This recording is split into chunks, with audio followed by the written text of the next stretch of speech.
Natty, welcome to the homecoming. Yes, it is a homecoming. Thank you. That's very sweet of you.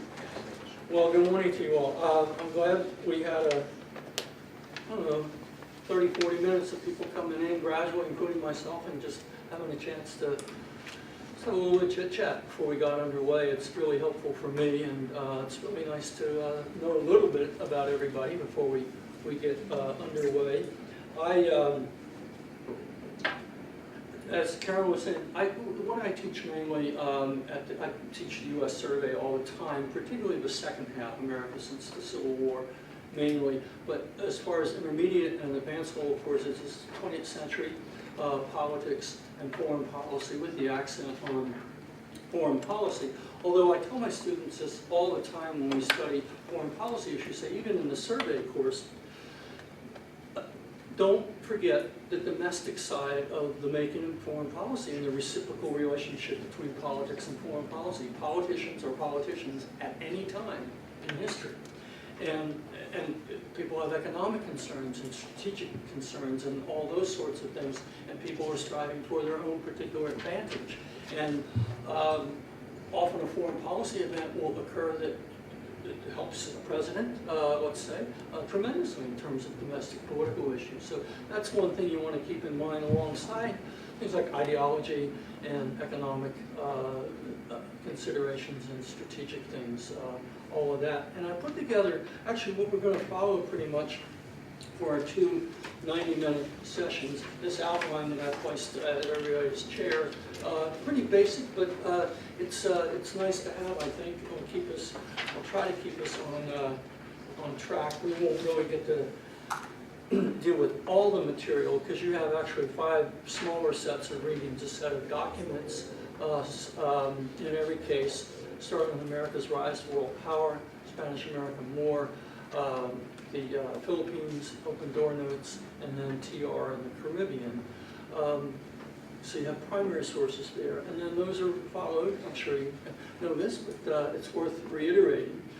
2, sometimes 3 secondary sources, chapters from books or well-regarded articles that were selected by the editor of the series because they debate one another. You saw that right off, I'm sure, when you read Walter Lefebvre and Offner, for instance, on why we went to war with Spain, the same sort of thing with TR and imperialism in the Caribbean. And so I do want to have some work in a kind of Socratic method here.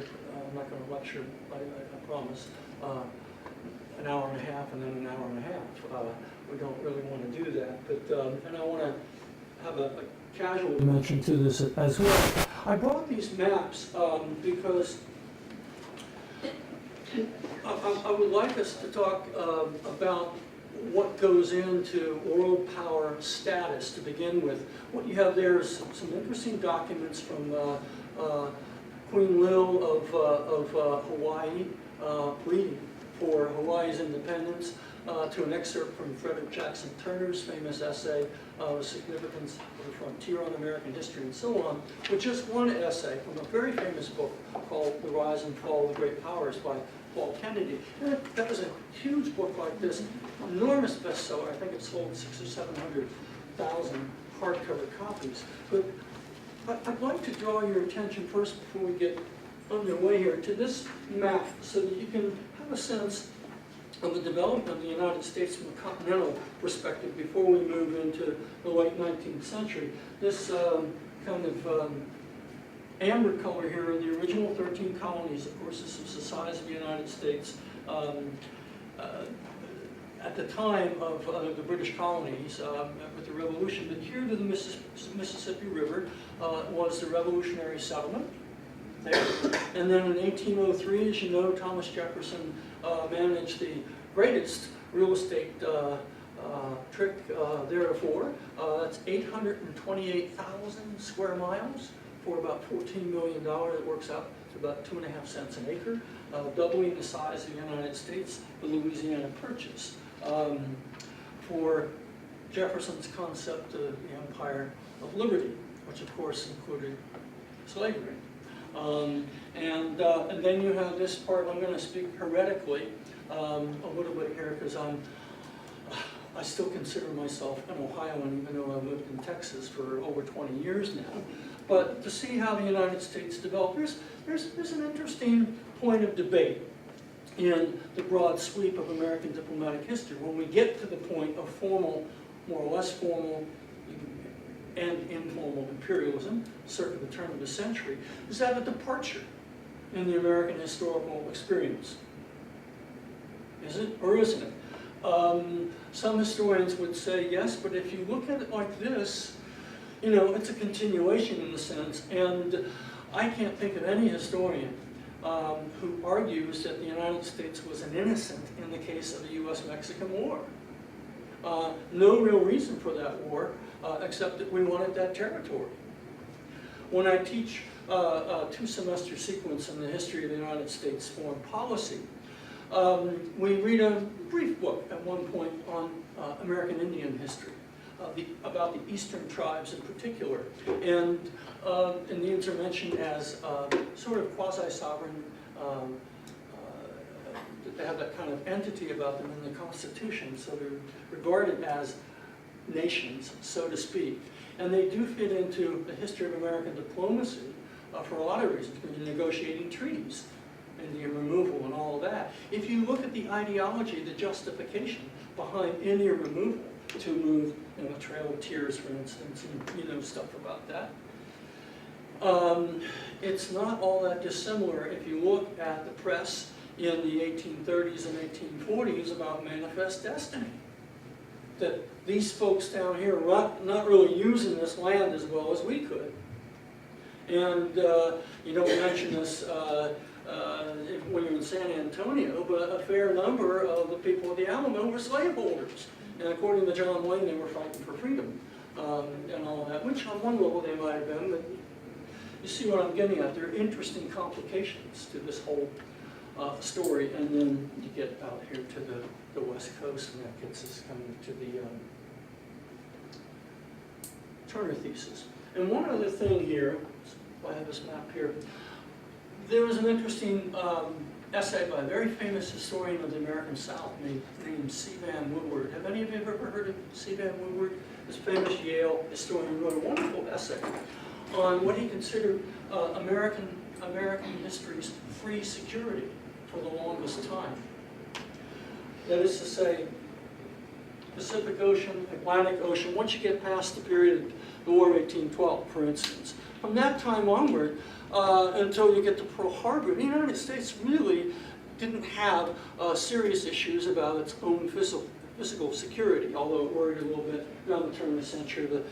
The Germans, for a little bit, you got a sense of that. But think about that. To the north was Canada. To the south was a weaker, distracted country in the Atlantic and the Pacific. Think about the implications of that for American political institutions.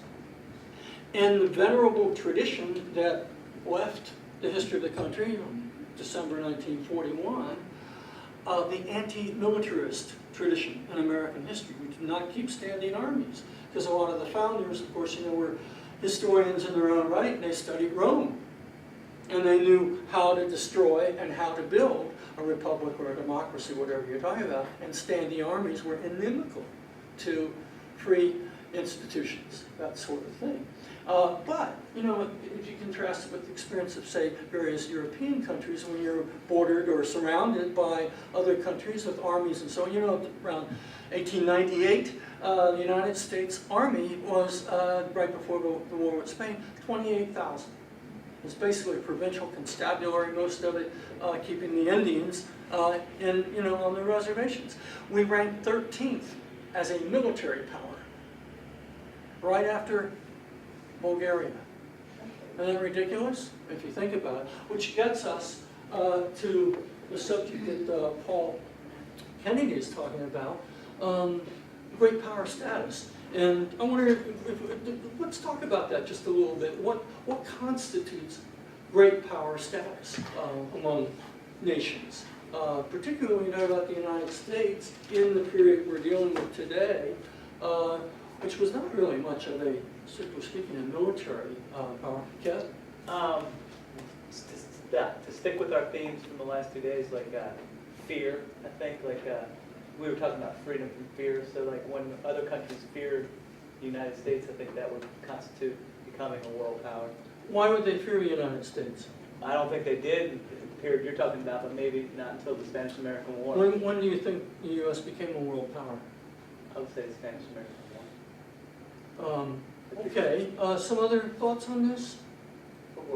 Yes, Elizabeth? I'm Who sorry. controls the natural resources?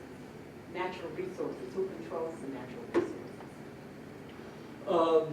You mean as a country or as entities within the country? I mean, corporations control the natural resources, but nonetheless, you're talking about the economic capacity of the United States. Did I get your name wrong, did you say? Kevin? Kevin, okay, I'm sorry, Kevin. Harvey, what were you going to say? A couple of things that come to mind are navies. I think that's one thing that would determine your status in the world around that time. And then also colonialism, colonial powers, sure is a way to write in your flag. Did somebody get a chance to look at the Kennedy?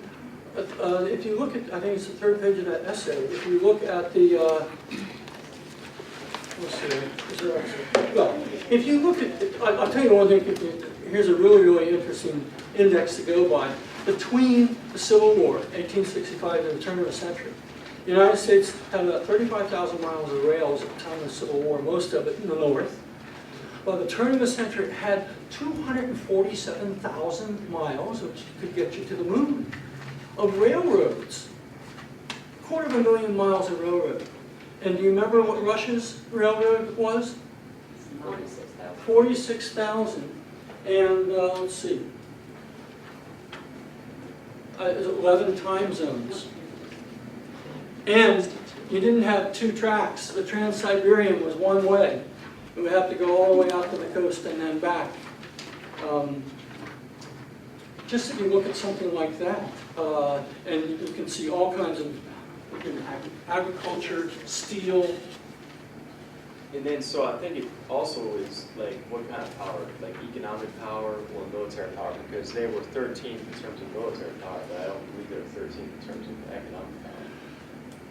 Yes, in pretty short order, it's going to rise to 3rd after Great Britain and Germany, of course. But some other observations about what constitutes great power status? It's a relative thing also, but here we're talking about, I think really, it'd be an interesting thing, I think, for your students just to see that chart that has national income, population, and per capita. Just that alone tells you an awful lot.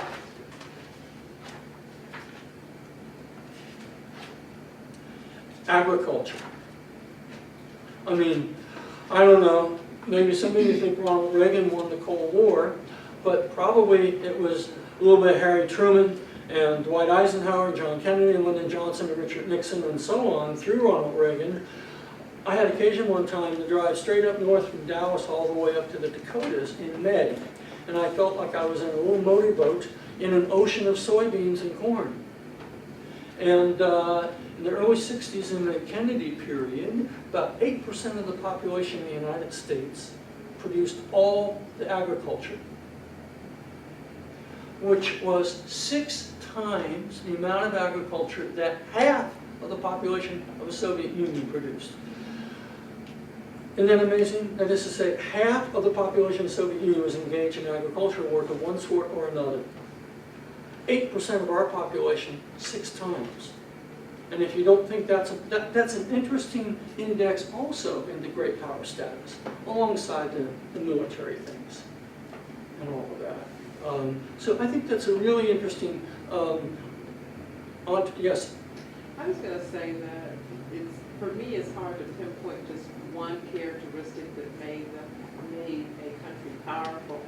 And I'm thinking back to the article about the Anglo-American race, how he says that... Is that referring to a document? Yes, it's in Okay. the book here, Yes. Messiah Strong and Superiority.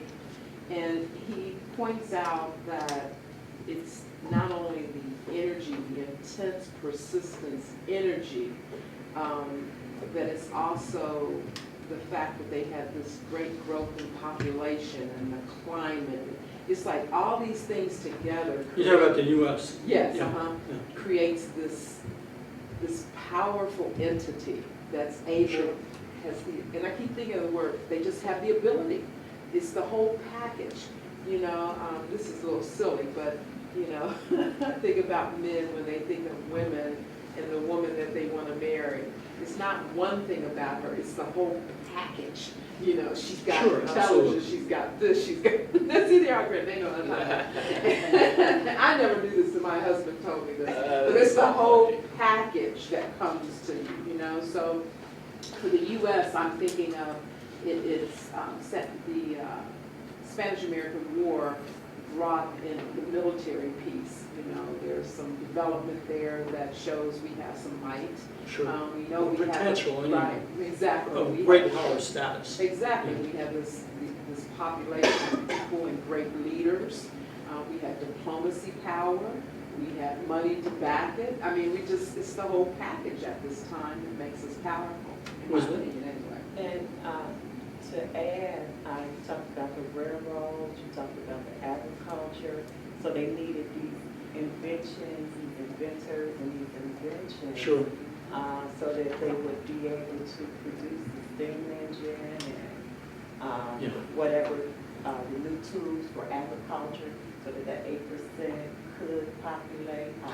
Well, this period, we're talking about half the population engaging in agriculture work. You know, for developing all this was known as the Great American Desert, also by virtue of the Lewis and Clark expedition.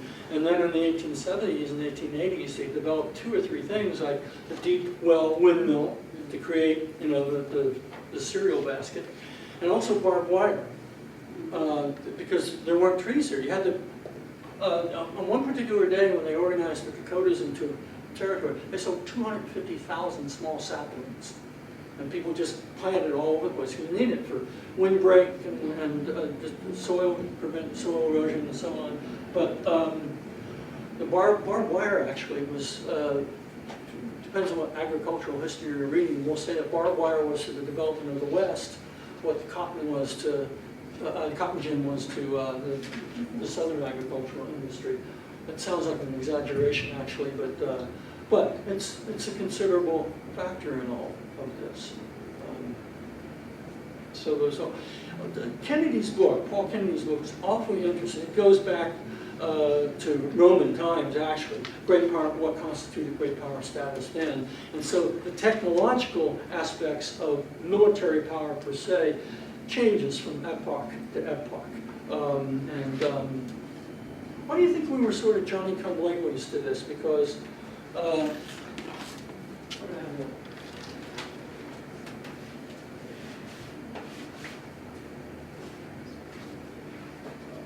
because if you look at Asia, for instance, if you want to look at it here, or something you probably can't see that map back there, but let me show you Africa. This is,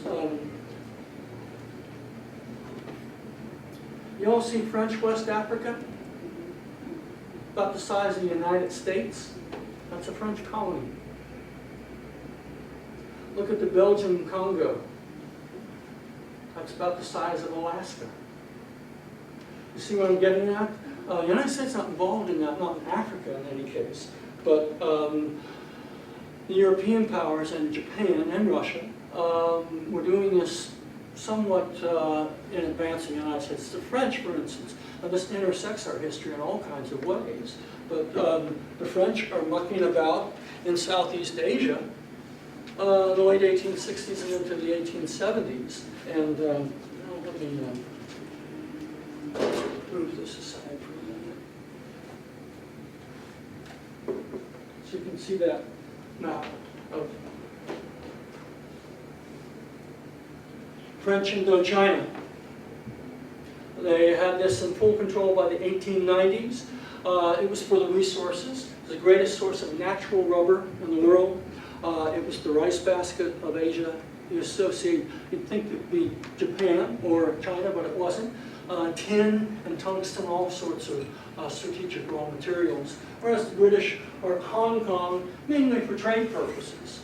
And you know, gradually they're carving up these spheres of influence. And we're thinking about China as early as the 1840s, but we're not doing too much about that. But it's an interesting question. You consider the effects of industrialization. If you just consider that coverage in the Kennedy essay, the Civil War was the American economy at that time what World War II was for our economy and everything else. That combined with the infrastructure that the New Deal made, the kind of launching pad for the American dream, actually, which didn't exist a whole lot prior to World War II in terms of what working class people might be able to achieve, that their kids could go to college. That's the first in the post-World War II period.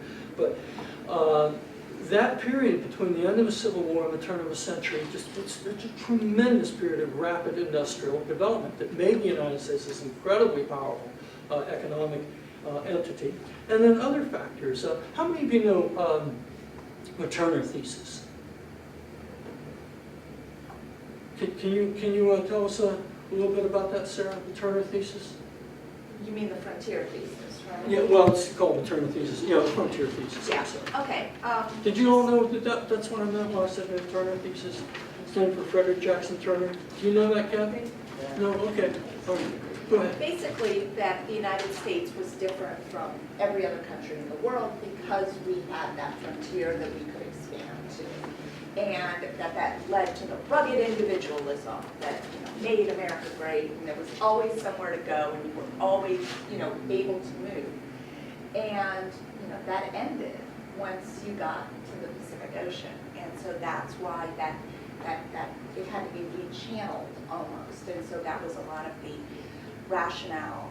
In some cases, Do you remember what year that was? I want to say 1898, but I'm not entirely sure. It's 93. 93. It's interesting because he was a very famous historian.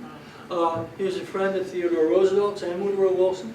Most well-educated people, certainly in the Eastern establishment between Washington and New York, knew of Turner's famous thesis. He gave it as a paper at the annual convention of the American Historical Association, which met in Chicago that year. You all know what was going on in Chicago in 1893? World's Fair. The biggest World's Fair ever to that time, yeah. That was America's arrival in that sense also. And he based that, you recall, Sarah, on the 1890 census, which declared the American frontier closed, which was defined as, you had what they referred to as white settlement everywhere now, not urban centers, but no frontier or territory per se. It was all organized in the states and so on. And if, as Sarah was saying, if Turner was right about the implications of throughout all of American history, that its history is unique if you compare it with Germany or England or Spain or whatever you want to suggest, because of the existence of a frontier, that's partly why I brought this. You got the 13 colonies, now they got all of this for some decades to develop into our part of the country, when Cincinnati was the third biggest city up to the Civil War. And then this hadn't even been touched, but we had it there all that time since 1803. And then the Mexican cession. And what else happened in 1893? Walter Lefebvre really hammers hard in that essay on the Spanish-American War. You remember? Yeah. The worst depression in American history to that time until you get to the one in the 1930s. So if the existence of the frontier meant that the United States could develop democratic institutions and a freewheeling economy, and those things, were intermingled like this, because of that frontier always being there, didn't have to maintain a big military establishment or anything like that. Let's talk about what are the implications now of the fact that there's no longer a frontier. It's closed. And we've just been through this, or we're in the depths of this awful depression where 1 out of 5 or 6 Americans is out of work. What are the implications of that? It's interesting to keep that in mind when you consider the jumping off point for American expansion overseas. It didn't need to go anywhere. like the Europeans, when I showed you Africa and Asia and so on. Let's deal with this first, you know, that sort of thing. 2 or 3 of the most important things the federal government of the United States did in the course of its history to 1900 was, 1, to end slavery, ultimately, and to subdue the Indians, and to build or subsidize the building of railroads throughout the United States. If you go from 35,000 miles of rails to 250,000 miles of them, 5 transcontinental railroads by 1900, and you give, also this is another subject where I'm going to veer into just momentarily, but you give the railroad companies not half a mile or 1 mile, but 10 miles of land on either side of every mile of track that they lay. It's not entirely total free enterprise capitalism. It's the government and corporations working together, really. It's a huge subsidy. And inducement, you know, leads to other things. Think of the implication of railroads in terms of stimulating the steel industry and just the expansion in general, moving people out there and moving agriculture back and forth, all those things.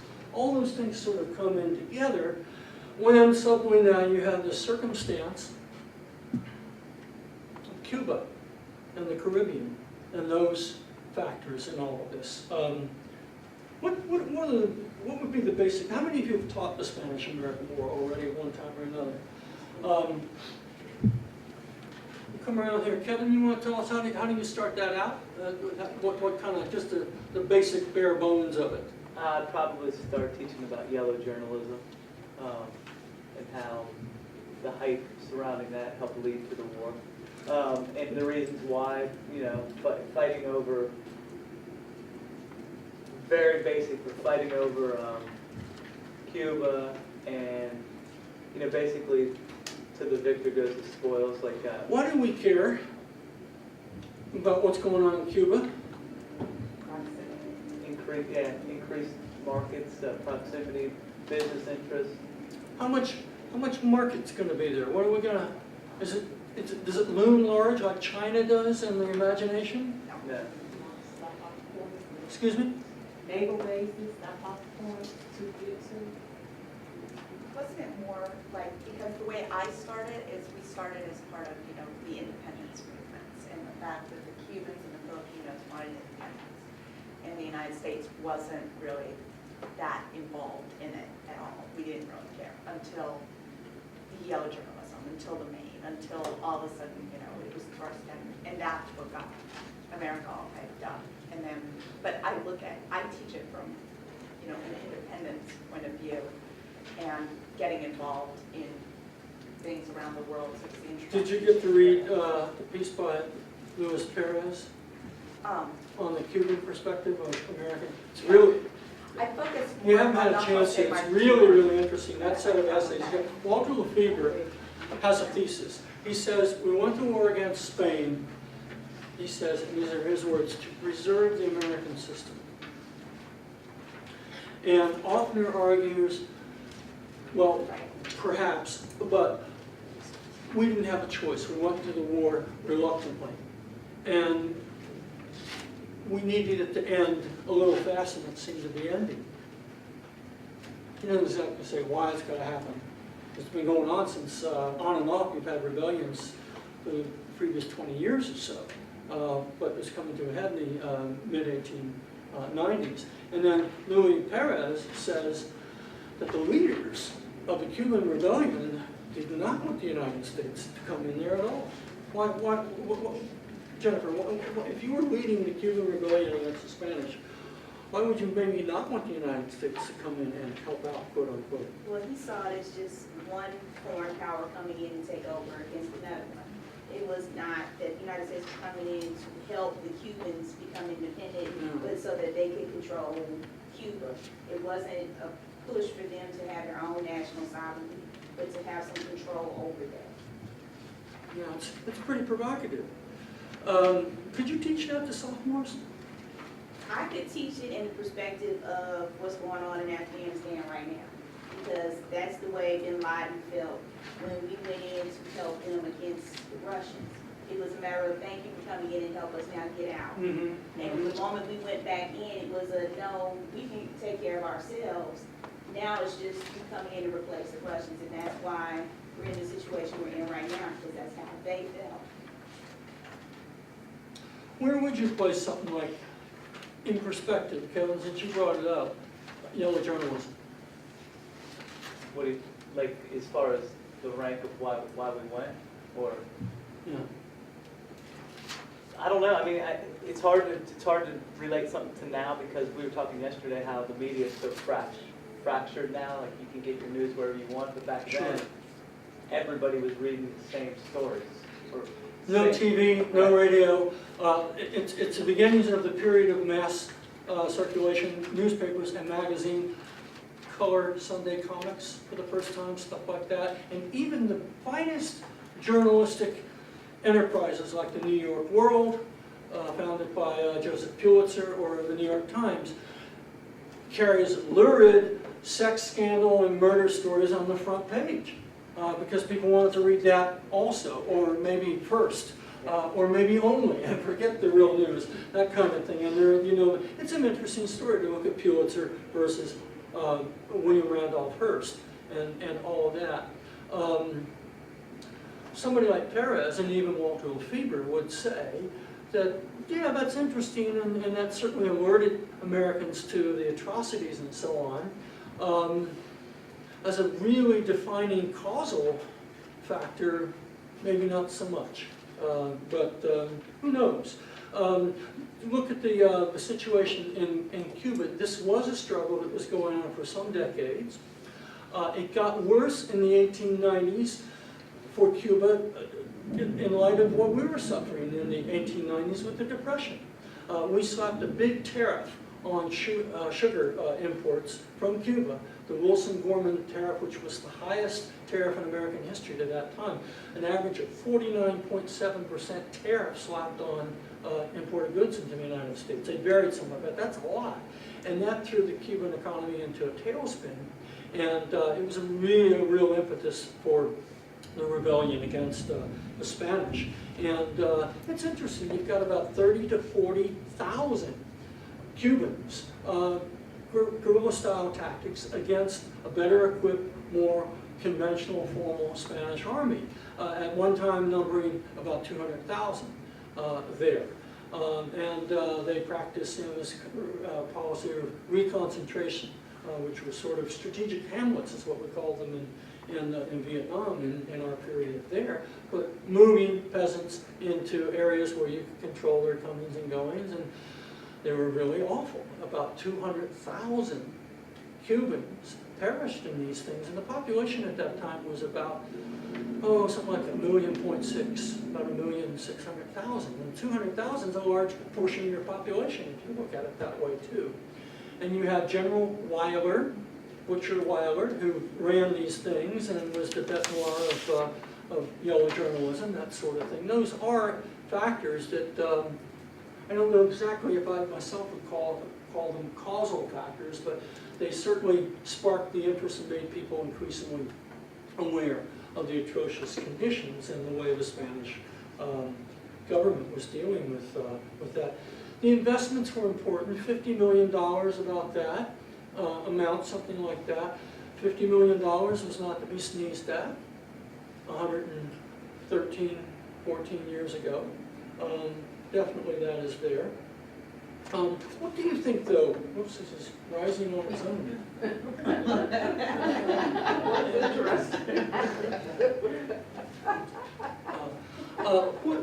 What do you think really was the tripwire here?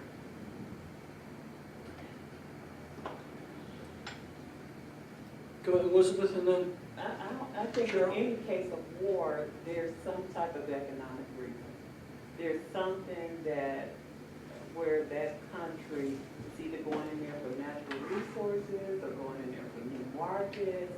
They're trying to make some type of profit. Cheryl? You know what, I keep thinking that a lot of it has to do with the American public fearing this larger country like the Spanish being right 90 miles outside its back door. And this whole idea of seaward wanting to protect all our borders, and this was just an opportunity to maybe begin that path of making sure that they could protect. How long their have the Caribbean Spanish area. been there in Cuba? Forever, right? Yeah, forever, from the beginning. But it's all starting to really home in on them that they are right there, and they have a war going on right here. Well, it was a revolution going on there against, from the standpoint of the Cubans, an oppressive imperial power that had been there forever, as you put it. Why then? I mean, this has been that way forever. We weren't fussing or worried about in the 1830s or the 1870s or even the 80s. But why the 90s? I had a discussion with a history person last week about manifest destiny and this whole thing, and his take on it, it wasn't imperialism. In my opinion, it was imperialism. His take wasn't imperialism because it wasn't outside our borders. It was some other country. But I said, what about those nations that were there, Native Americans? So my thinking is that we were so busy in our own imperialist endeavors, moving westward, and then we were done with all of that. And so now, what do we do now? And where, it's like we didn't really have time to really look at all that other stuff because we had the Civil War, we had subduing the Indians, we had all these things that our focus was on, and now that we're starting to just live and start to be peaceful, this situation is starting to like bling bling at us, okay, now let's look at this. And then this fear starts coming in. We don't really want to be involved, but we don't want that outside our door either. Fear. I think fear was a part of that. In what sense? Like we're going to be protect invaded? our borders, to be invaded. We've been living Who's going to invade us, though, seriously? other countries, like the Spanish or the French. And, well, the British at this point now. Well, one thing about the British, from 1815 onward, became our protector, in a sense. And starting in the 1820s, you all know the Monroe Doctrine. Right. Okay, you know where that came from originally, the idea? It was proposed by the British as a joint statement coming from the United States and Great Britain against further colonial depredations into the New World. And everybody wanted to go along with it, including Monroe, and Jefferson thought it was a good idea. John Quincy Adams is the holdout. He was Secretary of State at that time. And some of the historians argue that the fact that he was going to be running for president the next year in 1824 didn't want to be accused of holding hands with the British who had just burned Washington 10, 12 years before.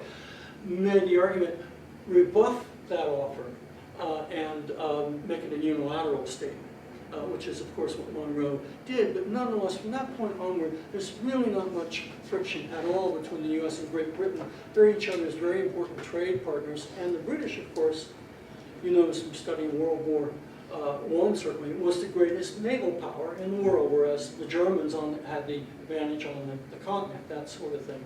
And it was an informal alliance of sorts, and that perpetuated into the post-World War I period and so on.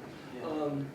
It's It seems interesting. like another thing, the Turner thesis, it explains part of it, but I don't really know the statistics, but I don't know where we stood in terms of our naval power.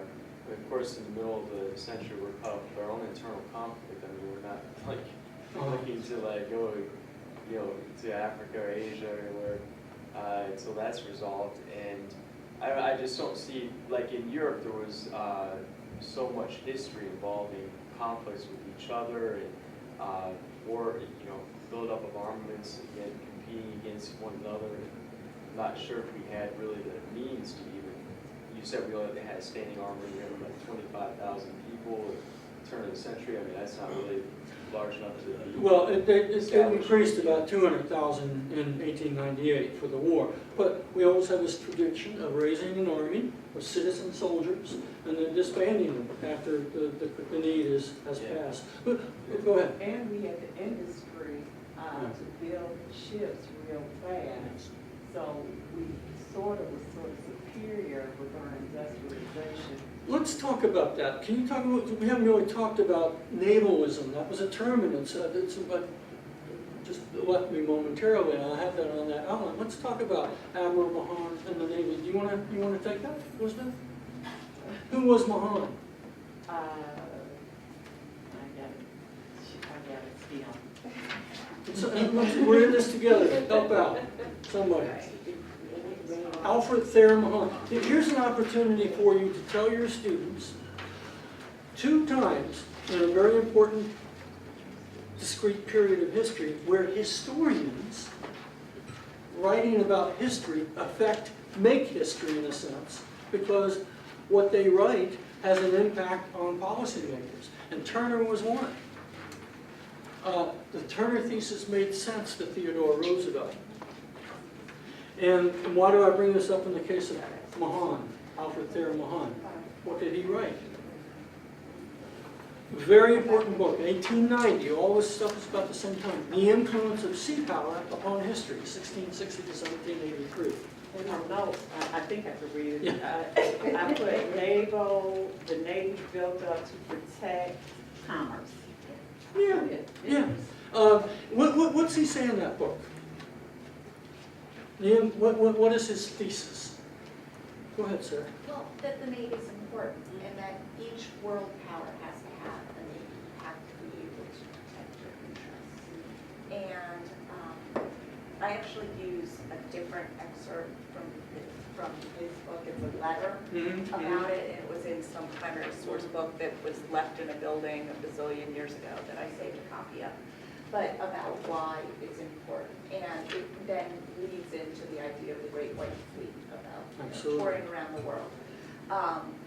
That kind of, you have to instill fear. And I don't think we were incurring any real fear at that point. No, a bunch of floating watchtowers, basically, right. in the 1870s and 80s. And it's the same sort of thing when we talk about the rise of militarism in World War I. You can build up an army, but unless you show it against somebody, nobody really believes you have any credibility at all. The world was still pretty big in 1914. Yeah. Go ahead, Justin. Yeah, he used a good image of, up until that time, the Navy was, they were land birds. They could go out a certain distance, so they were strictly defensive. So he They were writes wooden about hull. Here we're talking about modern fleet. They were steel hull ships. 30 of them ultimately made up the Great White Fleet, starting in the late 80s. And Mahan's book was tremendous propaganda that moved that along, and it was read all over in the European capitals as well.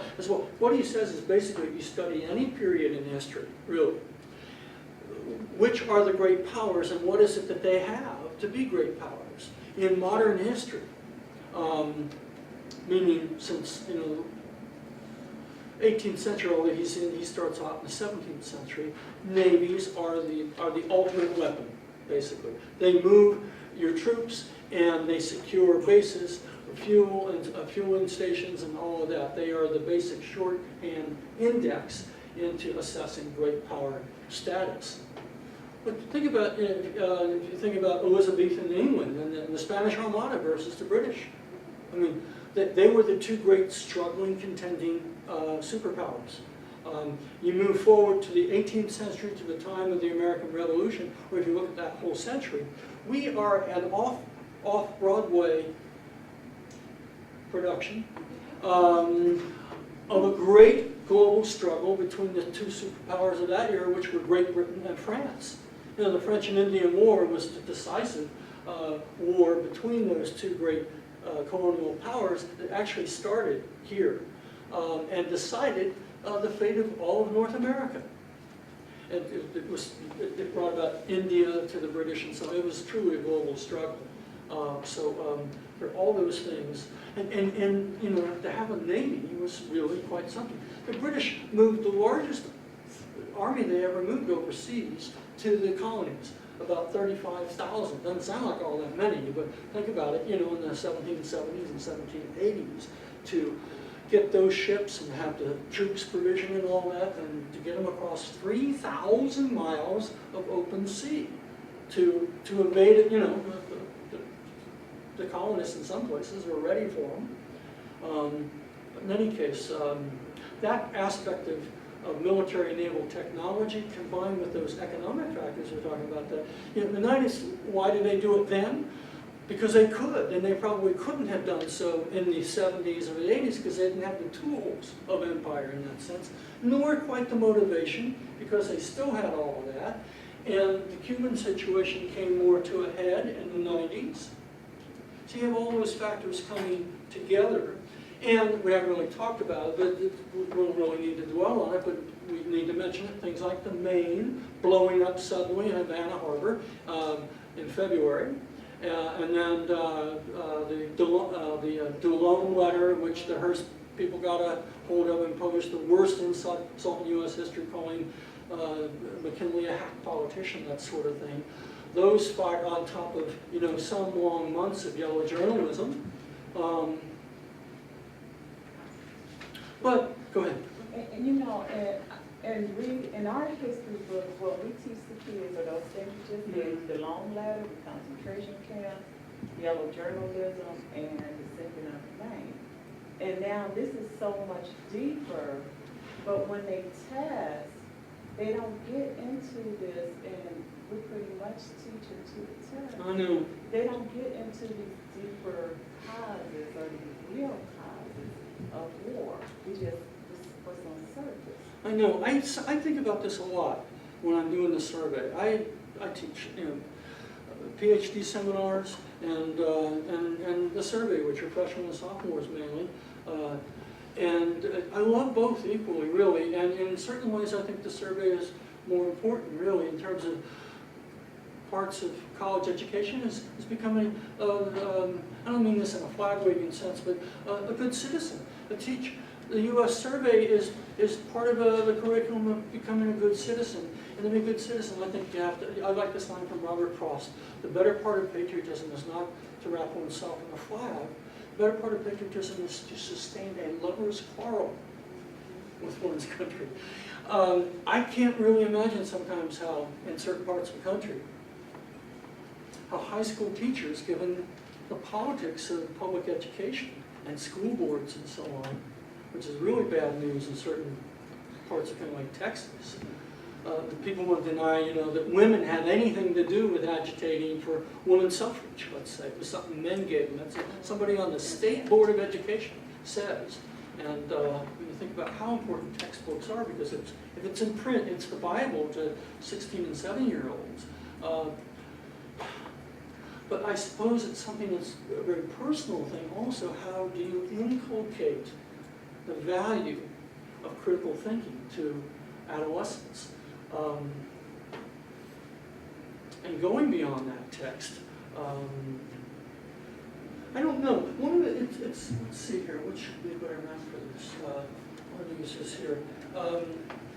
If we went to war to free Cuba from Spanish tyranny, let's say that's at least part of the picture. How is it then, though, that we wind up not only with Cuba as a protectorate and taking Puerto Rico, but also in the same period of months annexing the Hawaiian Islands, taking Wake Island, Guam, and the Philippines, which are part of the treaty, and really the most important aspect of the Spanish-American War. Well, when Sarah was speaking earlier, she was saying that our fleets didn't instill much fear in anybody, but I was thinking of our own fear-mongering, which I think we do a lot of, and we do it even now. Anytime we want to build up or get something done, we start this whole propagandizing of fear. And so here it is, Mahan and others, they're leaders of the world, and for whatever reason, I don't know if it's industry, build up of industry for naval power, or I love the first sentence where it says that the Navy and the Army should be commensurate with the growth of shipping. Okay, I get that. But at the same time, you're saying bottom line is the motivating force, and I don't know what is, you talk about the motivations for all of this, but underlining it all, throughout history, I see this motivation of fear that the American public is given. We're told we need this because this might happen. We need this because this might happen. We need drones because this might happen. It's always this piece there, whether it's economic, you know, we have to do this, or the country's going to, it's always this fear mongering. Economists said the reason we had this depression was because we're producing too much, that the home market cannot absorb it. And we have to search out new markets for if we're going to continue to grow. And we obviously are. We've got all this cheap labor, immigrant labor. This period is so pregnant with developments in the 1890s. This is the period of the new immigration. Millions of people coming here to run those factories and those textile mills and develop, you know, agriculture. All of that's going on too. And agriculture is in a bust period here. This is the rise of populism. A massive third-party movement of protest against the status quo of the two-party system on the part of farmers who think you should nationalize the railroads. But then you have the economic downturn in 1896. 93 to 96, basically. Now, what caused that? Well, a lot of overproduction for one thing, also capital being withdrawn by Europeans too, but it threw the economy into a tailspin, and that exacerbated things also. So you're saying overproduction? Overproduction, too much of everything. Prices went down, and that's why they wanted, that's No. why the whole debate between the gold standard and the silver standard, because the farmers, the populace wanted prices to go up, even though it would have been. They wanted because they a controlled inflation of the Yeah. currency. The GNP doubled in between 1865 and 1900. The currency system did not keep up with it. And every gold dollar that was out there, if all your agriculture and everything, all the data from Kennedy is going on, that meant every one of those dollars is more and more dear. But you might have been encouraged to buy another 160 acres and go in with maybe your neighbor and get a McCormick Reaper. You got more land, mortgage, and you got machinery here, so you've got those fixed costs plus the labor, and you're producing more, you're more efficient, and you create these gluts, and the prices go down, and you are at the mercy of the railroads too. They can charge you anything they want, and those things come together. Go ahead. Wouldn't the cause also be kind of like what we've seen in the last 10 years, the huge disparity in income from the people at the top Sure. to the people at the bottom? That's always it. I'll tell you one other thing. This is one of the most fascinating, it's my favorite number in teaching modern America from the Civil War forward. How many people killed in the Civil War? Is there a way to raise this screen up? Does anybody know? Is this thing on? Yesterday too. Do we know? Does anyone know how to raise this screen? No, we never figured it out. We didn't figure that out. Okay, write this down, 630,000. That's the Civil War. 630,000. Under that, World War II, according to the Defense Department, 322,000. World War I, What was the World War II? 322, 322,000. It's actually a little more than that, but that's what the Defense Department says. World War I is 116,000. Vietnam's 58,000. Korean War is about 50,000.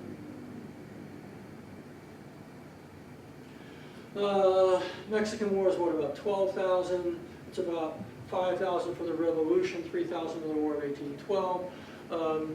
You get the picture. Now, write 700,000 beside the Civil War figure, 700,000.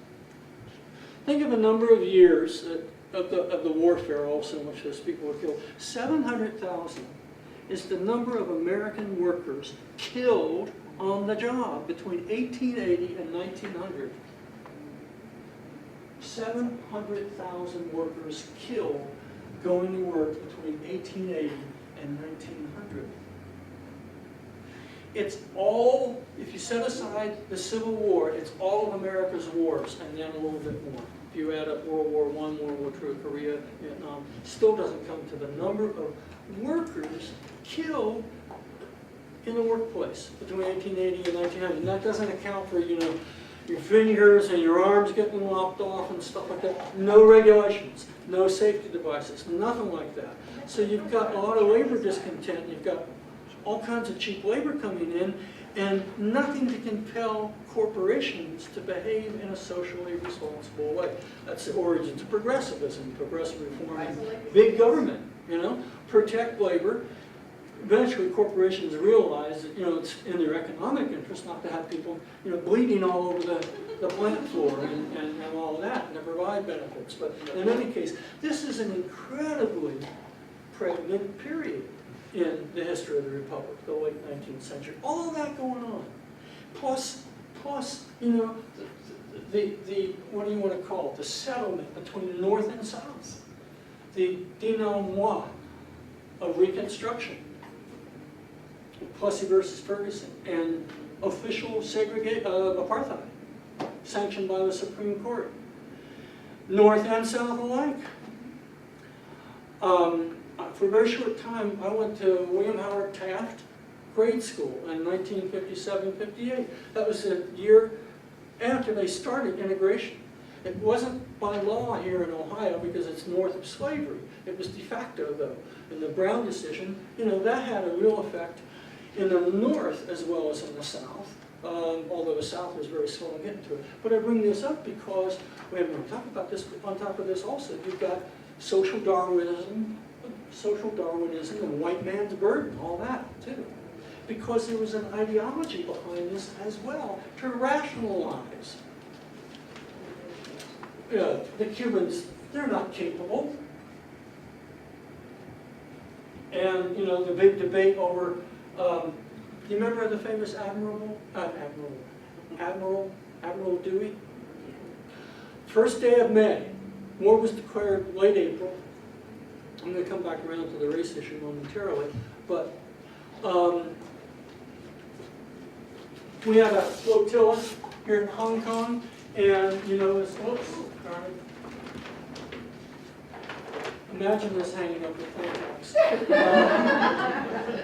Anyhow, Admiral George Dewey was his name, who was the biggest naval hero since John Paul Jones, as of 1898, steams to Manila and blows about a dozen poorly manned Spanish ships out of the water.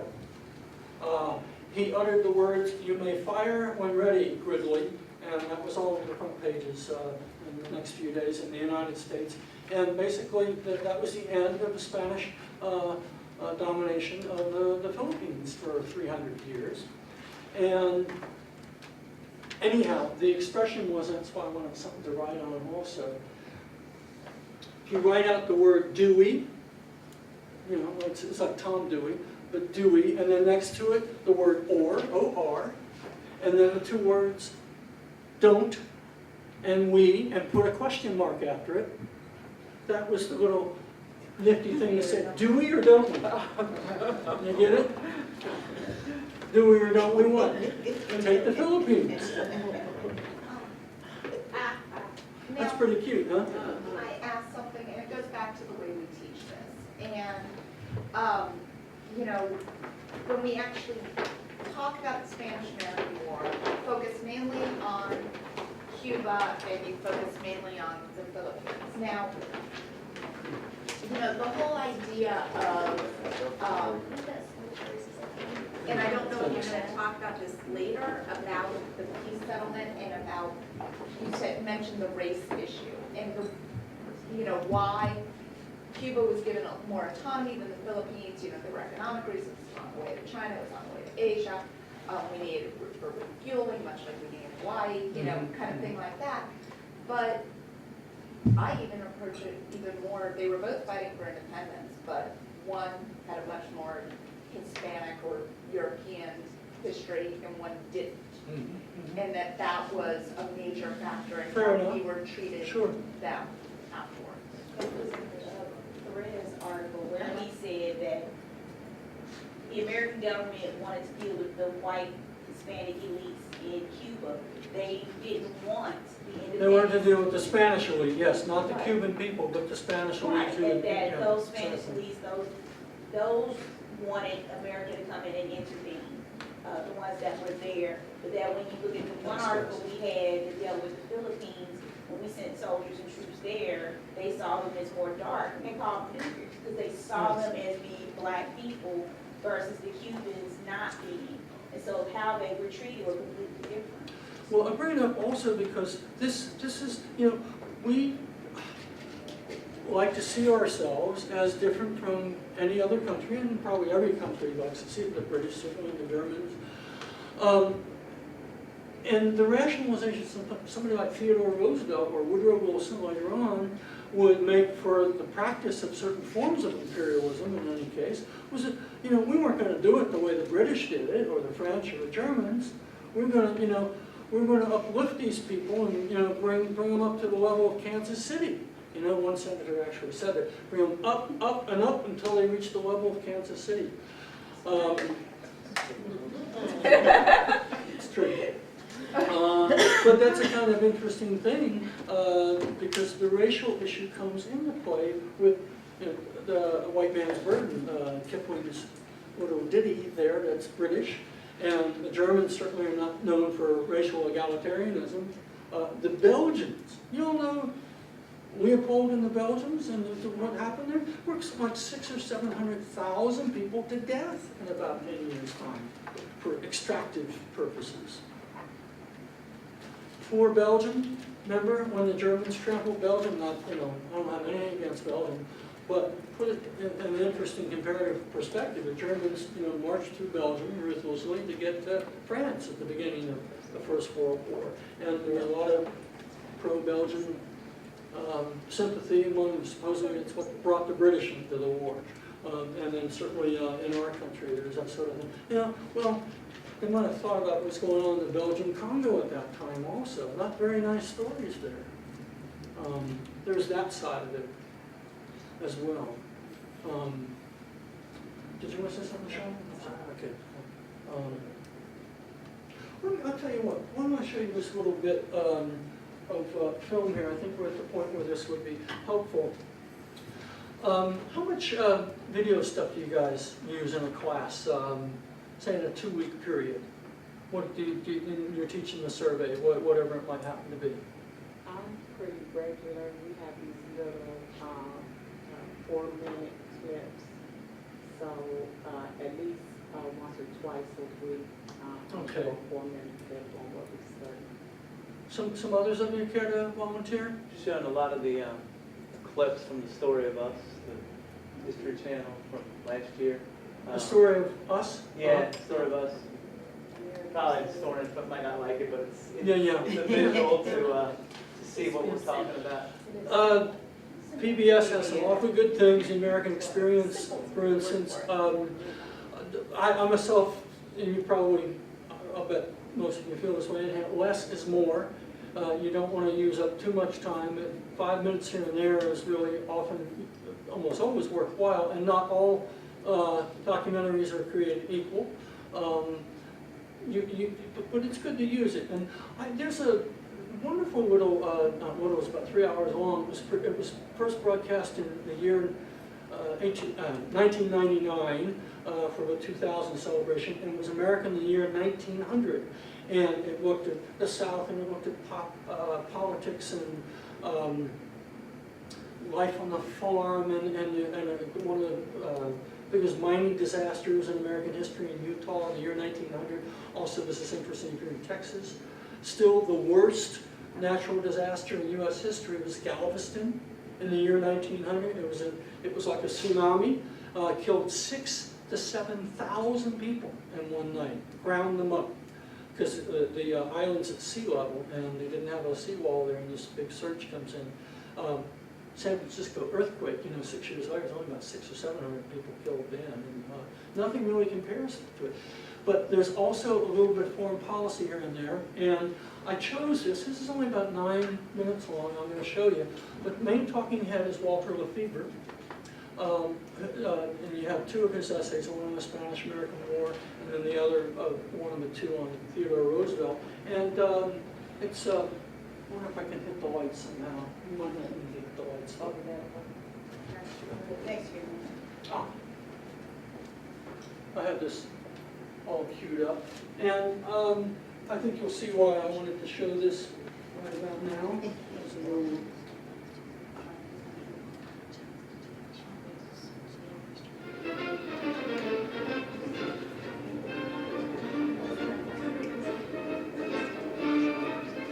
Can you see okay? What did you say the name of this was?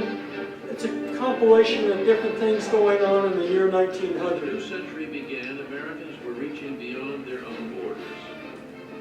In San Francisco, giant cargo ships laden with raw cotton from the South, fabric from New England, flour, iron, and steel from Chicago and Pittsburgh were bound for the markets of Asia.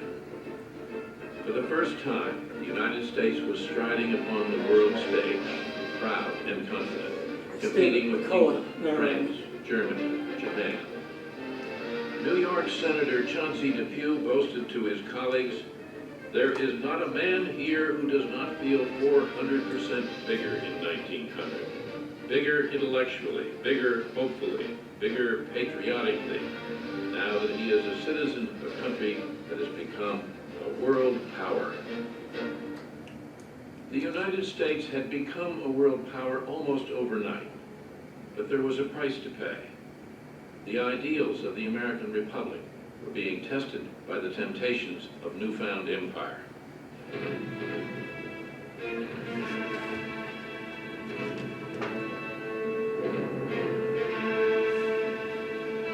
Some of the earliest In films ever 1898, taken. America had gone to war with Spain and defeated the 400-year-old Spanish Empire in just 113 days.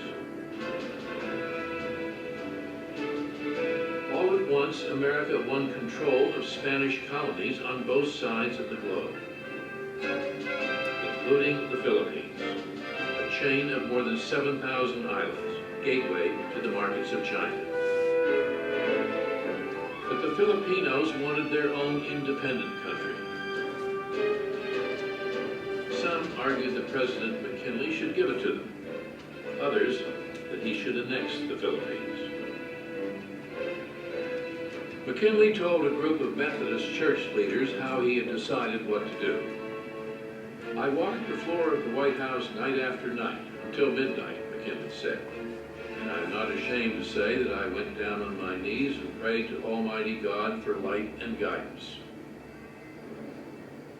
And one night it came to me that there was nothing left to do but take the Philippines and educate the Filipinos, and uplift and civilize them. And then I went to bed and went to sleep and slept soundly." Most historians do not believe that story.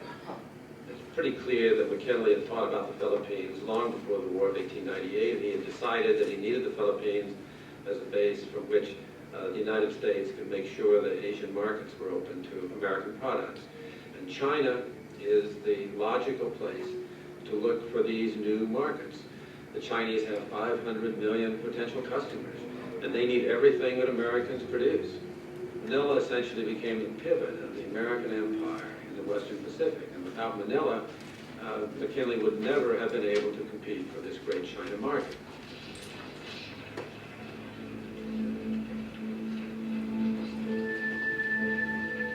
The president had hoped the Filipinos would willingly become part of the new American empire. But the Filipinos were ready to die for the right to govern themselves. For years they had fought the Spanish. Now they were prepared to fight the Americans, if they had to. In January 1899, they established the Philippine Republic. By 1900, Americans were fighting a guerrilla war 7,000 miles from home. For the United States to maintain this empire, what the United States had to do was to use force and to project that force across thousands and thousands of miles We had never done that. And we were now involved in civilizations, such as the Philippines, with which we had very little acquaintance. And it was a question whether or not Americans were really that good an imperialist in order to pull this off.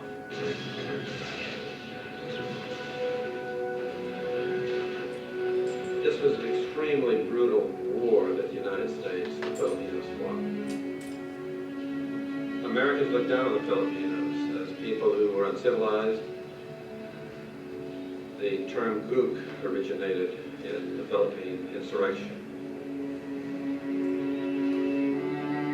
We looked at this as essentially a superior power fighting an inferior people who deserved their inferiority because they had not been able to organize their society, they had not been able to uplift themselves, as McKinley liked to say.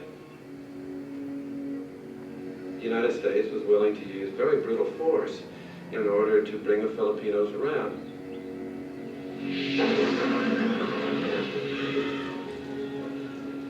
One soldier's letter, for example, relates how one of his comrades, an American soldier, had been found murdered outside this village with his stomach slit open. And the American commander immediately orders that everyone in this Filipino village be executed. And according to this young man who wrote home, there were 1,000 men, women, and children who were executed in this reprisal for the murder of this one American soldier. This was a no-holds-barred war between the Filipinos and the Americans. And by 1900, many Americans are beginning to wonder whether even all of the possible profits that this empire might offer was worth this kind of brutality.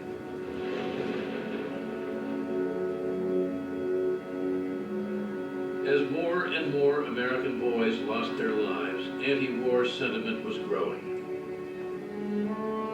Many saw the war against a people seeking independence as a monstrous perversion of American ideals.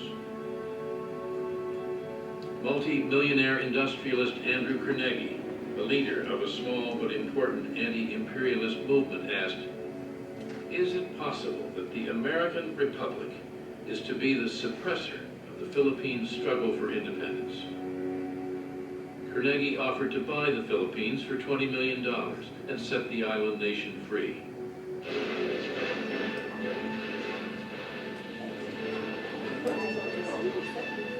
All through the winter of 1900, Americans read of devastation and horror half a globe away. Time and again, they were assured that the war was all but over. But native spies reported that thousands of Philippine insurgents were plotting to rise up against American forces in Manila. That a stash of bombs and munitions were hidden in a house in the center of that city. That rebels were massing in the provinces. McKinley had been told by his generals that they could subdue their barefoot opponents with 20,000 men. Then the generals asked the president for 20,000 more. But 40,000 soldiers were not enough. By 1900, 60,000 American troops were on the ground in the Philippines. And the War Department was calling for another 2 divisions.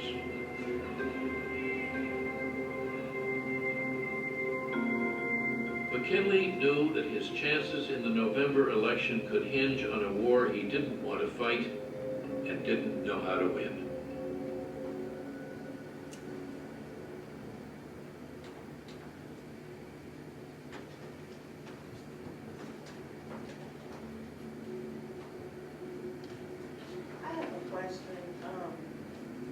It said in the film that the Philippine citizens had already been fighting against Spain. So what were the different tactics? I mean, or what would make us think that they wouldn't fight us as aggressively? And how did Spain fight against these individuals?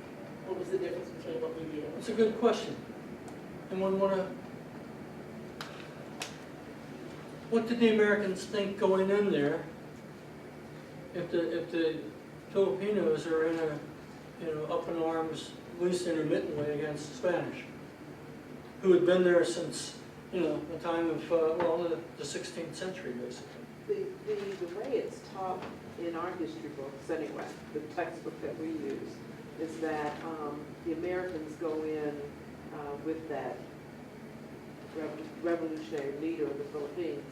Aguinaldo, As his under- name's on your right, outline there, I think. as under the guise of helping him to free the Filipino people with this hidden agenda that afterward then we would go in and be the new imperialists. So it's sort of like Aguinaldo gets stabbed in the back, as the kids would say. Roxanne, have you ever taught this subject? No. No? Yeah, okay. Right. I think as we get involved, we really don't know a lot about the Filipinos. So we're going into a war thinking we are superior. And we're thinking they're backward people, We're they're different. uncivilized. And we think that we can just go in and, like I said, send 20,000 and reminds me of our. Only 120,000. Yeah. At the point where this story leaves off, it's 60 or something like that. But it's interesting, the increments of troops that are going there in a period of about two and a half years, something like that. The $20 million that Carnegie offered, you know why that amount? We haven't talked about this, but the treaty with Spain in January of 1899, at the end of the Spanish-American War, we tossed in $20 million ostensibly as a purchase price, a sweetening the treaty for the Spanish to relinquish the Philippines. This is probably a little bit better map here, but maybe some of you back there can't see it quite as well. So that's where that comes from. And what's really interesting here, the treaty, you all know it takes a 2/3 vote of the Senate to ratify a treaty. And it was ratified with just a single vote to spare, meaning that approximately 1/3 of the senators of the United States voted against this treaty of annexation. It was a serious political issue. And that's where we get, you know, it's a pleasant little line your kids will remember, do we or don't we? Why don't you tell them a little bit about Admiral Dewey, and then do we or don't we take the Philippines? And here's a place where you can bring in somebody like Mark Twain. Do you know why? Or Jane Addams, or Henry James. They were among the so-called anti-imperialists. Think this through. Are we going to make the Filipinos citizens of the United States? Have we ever taken new land and not done that? Are we still a republic? What are the implications of acquiring? This is not, you know, Cuba is not really a colony. There's informal imperialism going on. It basically becomes a protectorate of the United States until the 1930s. But it's not really a colony. It's not incorporated as a territory of the United States, unlike Puerto Rico and all these other, including the Philippines. What are the implications? Here, you can't deny it. You're an empire now. You're taking this, and these people don't want to be part of your empire. They want their independence. And I haven't really talked about this side. I want to make sure I got these numbers absolutely right. I wish I'd asked Carolyn to raise that for me so I can write this up, but this is just a couple of numbers. 5,462. That's the number of Americans killed in the Spanish-American War. And you might like to write right under that the number 379. I used the wrong verb. 5,462 Americans were the number of American soldiers, Americans in uniform, who died in the Spanish-American War. 379 were the number killed by Spaniards. That's interesting, isn't it? The rest, malaria, bad tainted meat. This was not a particularly well-run war on our part. We talked about railroads before. I don't know if you knew this. at the time, I didn't until I started studying, well, I can't use that, that's 1819, but, imagine this were a bigger map of Florida, imagine where Tampa is. That was where American soldiers just embarked on the way through. There's just one line of railroad down there, and it was one way. And so that was a bit of a mess getting everything provisioned to go to Cuba. And they outfitted these guys in heavy blue flannel uniforms into a semi-tropical climate, and not many horses, incidentally. It was hard getting the horses boarded. The TR had to arrange, with the Rough Riders and all, had to arrange his own provisioning for his horses. So he, which he didn't really use all that much. And incidentally, the battle in which he distinguished himself, the Battle of San Juan Hill, it was not San Juan Hill. It was actually Kettle Hill, like a tea kettle, Kettle. A bit over, maybe a half a click over from it. But which would you rather be the hero of? Kettle Hill or San Juan Hill, And TR was nothing if not a fabulous self-publicist. And so there's that element. But in any case, you're talking about 5,400 Americans killed in that whole struggle. I bring it up as an interesting, did you guys study the Filipino War when you were in high school and took U.S. history? You don't remember? It was mentioned, it was in the textbook, but not much of substance, and it's a much bigger war. It was another 4,000 to 5,000 Americans killed, and you see, you got to approximate these things, about 20,000 Filipinos at arms killed, but upwards of 200,000 perishing through our own little concentration camps, disease, wounds, and so on. But around 200,000 Filipinos died, along with about 4,000 to 5,000 Americans, over a period of 2.5 years, not just 123 days. The Spanish-American War is pretty short.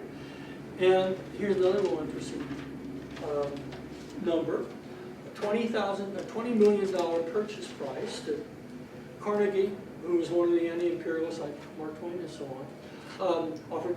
The war cost us $160 million, or 8 times the purchase price, to quell that insurrection. Now, and maybe this is just my own jaded view of the world, but because the way it seems to me and the way I kind of approach it, so if I'm wrong, please feel free and I'll stop approaching it this way, is that this was not a particularly well thought out war. The idea of getting pushed into something, and you dealt with Cuba very quickly, and then you end up with, you go to the Philippines, and then you don't really think about what are we going to do with this when we win. And that is, almost imperialist by accident, except that they did intend. There was a group that did want this, but they hadn't really thought You about all conducted of diplomacy with the Spanish for a month or so to work out what's called the Peace of Paris. It was signed in January of 1899. And, all this, with the exception of Hawaii, came from the Spanish. Like Guam, for instance, a major American naval base now, the Philippines and Puerto Rico. They all, I don't know, how if you had been a senator, this would be an interesting thing to do a little role playing, stage a debate on the Philippines, and debate whether to take them or not. What would be the pros and cons, and why would you take the position of voting for the Treaty of Annexation? And isn't it interesting, a full third of the Senate is against doing this. If that's a corresponding representation, that means a third of the population of this, the senators in 1/3 of the states. That's a minority, but that's a significant minority. It's worthy of thinking through the implications of it. And here's another thing about Mark Twain.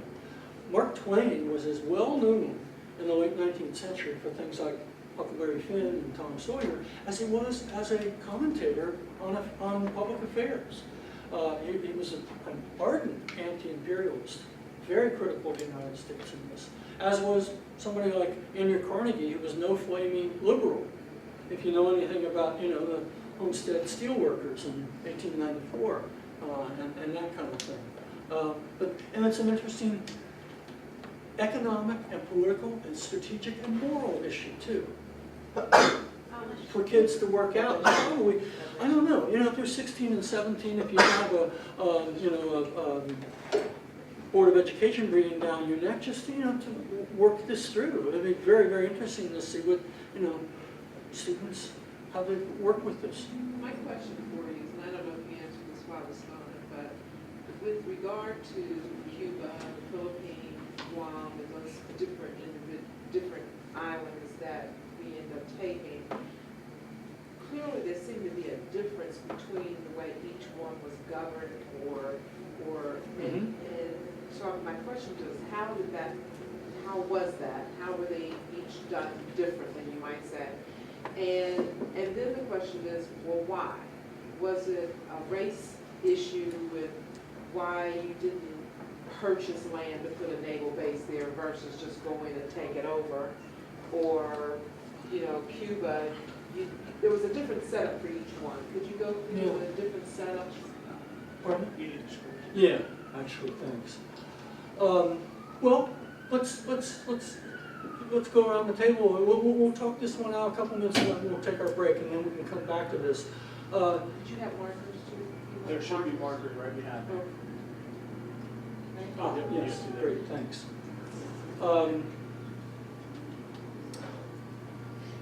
When we talk about Cuba for a few minutes, and then we'll come back after the break and work on the Philippines a little bit more, and that'll get us into China and the open door notes, and because I want to go back and forth, because when Theodore Roosevelt becomes president, William McKinley was probably the first modern president in American history. He's not given quite the credit for being the sophisticated fellow he was.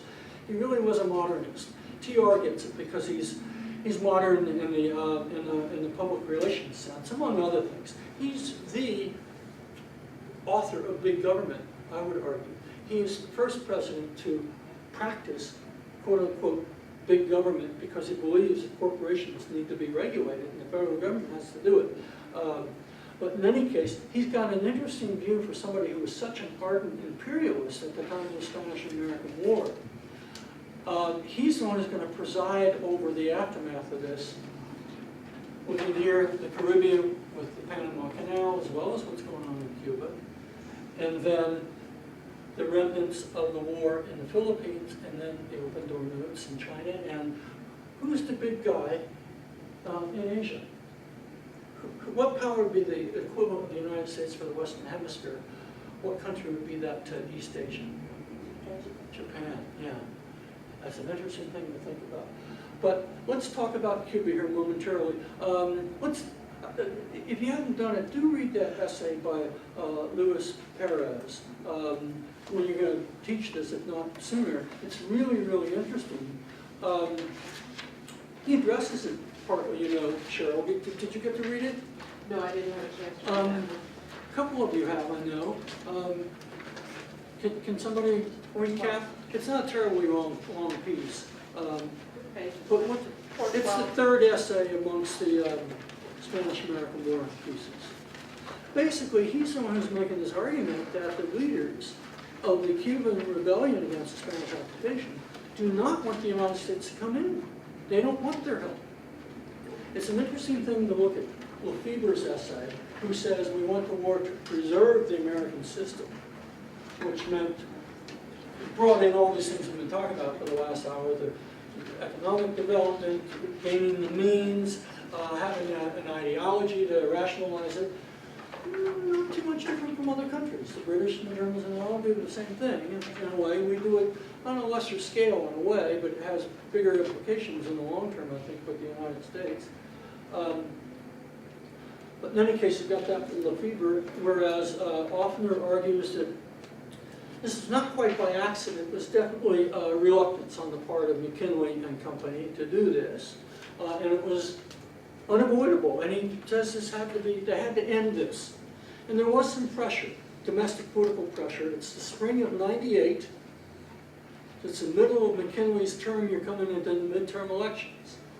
And most of the time, not all, but most of the time, politics in any period in American history was just as nasty as it sometimes is in our own times.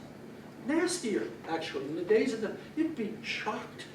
Maybe you have been shocked already. You've read stuff that Alexander Hamilton said about Thomas Jefferson, or what people said with relief that George Washington was finally, leaving office, or Andrew Jackson. So then you got that sort of thing going on. In any case, he does have some pressure on the part of the party. Some leaders are pressing him to end this, do something to end it now, because everybody's upset about it for whatever reason. And the business community changes its mind. They're reluctant, now they want to go in. There's those things involved. And then Perez says that, the Cubans do not really welcome the Americans because what's the haste? It takes another couple of years. We don't want you in here. We control 2/3 of the island now as it is. And the Spanish are, they're real, that's really old Europe. It's a decrepit, decaying empire. And we can handle it, so just take us a little longer. So you guys keep out. That's an interesting point of view. And ultimately, how is it that we do exercise control over Cuban affairs then? There's an amendment to the Platt Amendment. Yeah. Can you recap this? Recap that for us, Jennifer? You know what that says?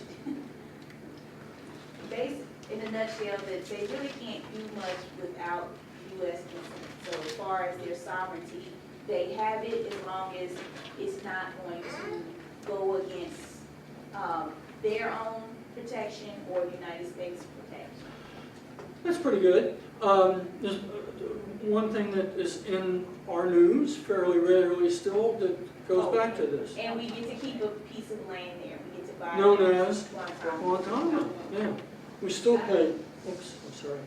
I'm messing up, I didn't realize that was there. It's interesting. We have our troops here, and we're not going to pull them out until you write this into your Constitution. You cannot negotiate a treaty with another country unless we say you can. Now, that's basically taking away sovereignty. If there's a disturbance, if order is disturbed, we reserve the right to send in the Marines to restore order. You see what I'm getting at? And a naval base, which we still have even. And that Platt Amendment basically stays in place until it's basically rescinded under FDR. And that's the beginning of the so-called good neighbor policy. But there we still maintain economic control, basically, because of American investments and so on. I tell my students at SMU this from time to time, if they were students, let's see, it's 2011, what would it have to be? 55 years ago, it was the mid-1950s, and they're planning their spring break, which would be South Padre Island, or Havana. I mean, it was an American vacation spot. Have you ever mostly seen Godfather Part 2? Yeah. That's a great part of the film. It's been on We- TV every day this week. Oh, it hasn't really? Yes, Okay, there's I've not something seen it. playing It's it really every- well done. the same channel, every single day I go home, it's on. That's the power of a real good filmmaker like Coppola, because he explains in about 15 minutes why you have a revolution going on there and who had their money the place, the mafia basically, and the resort industries, which were mafia also.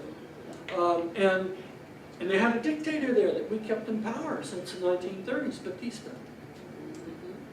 And Castro was, part of the reason the Bay of Pigs was a flop, when under Kennedy in April 1961, he tried to overthrow him.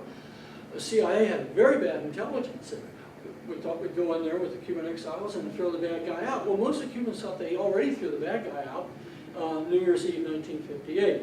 And Castro did improve the lives of most everyday Cubans in that period of a couple of years or so. And so, unless Kennedy wanted to send massive troops in there, he wasn't going to overthrow Cuba.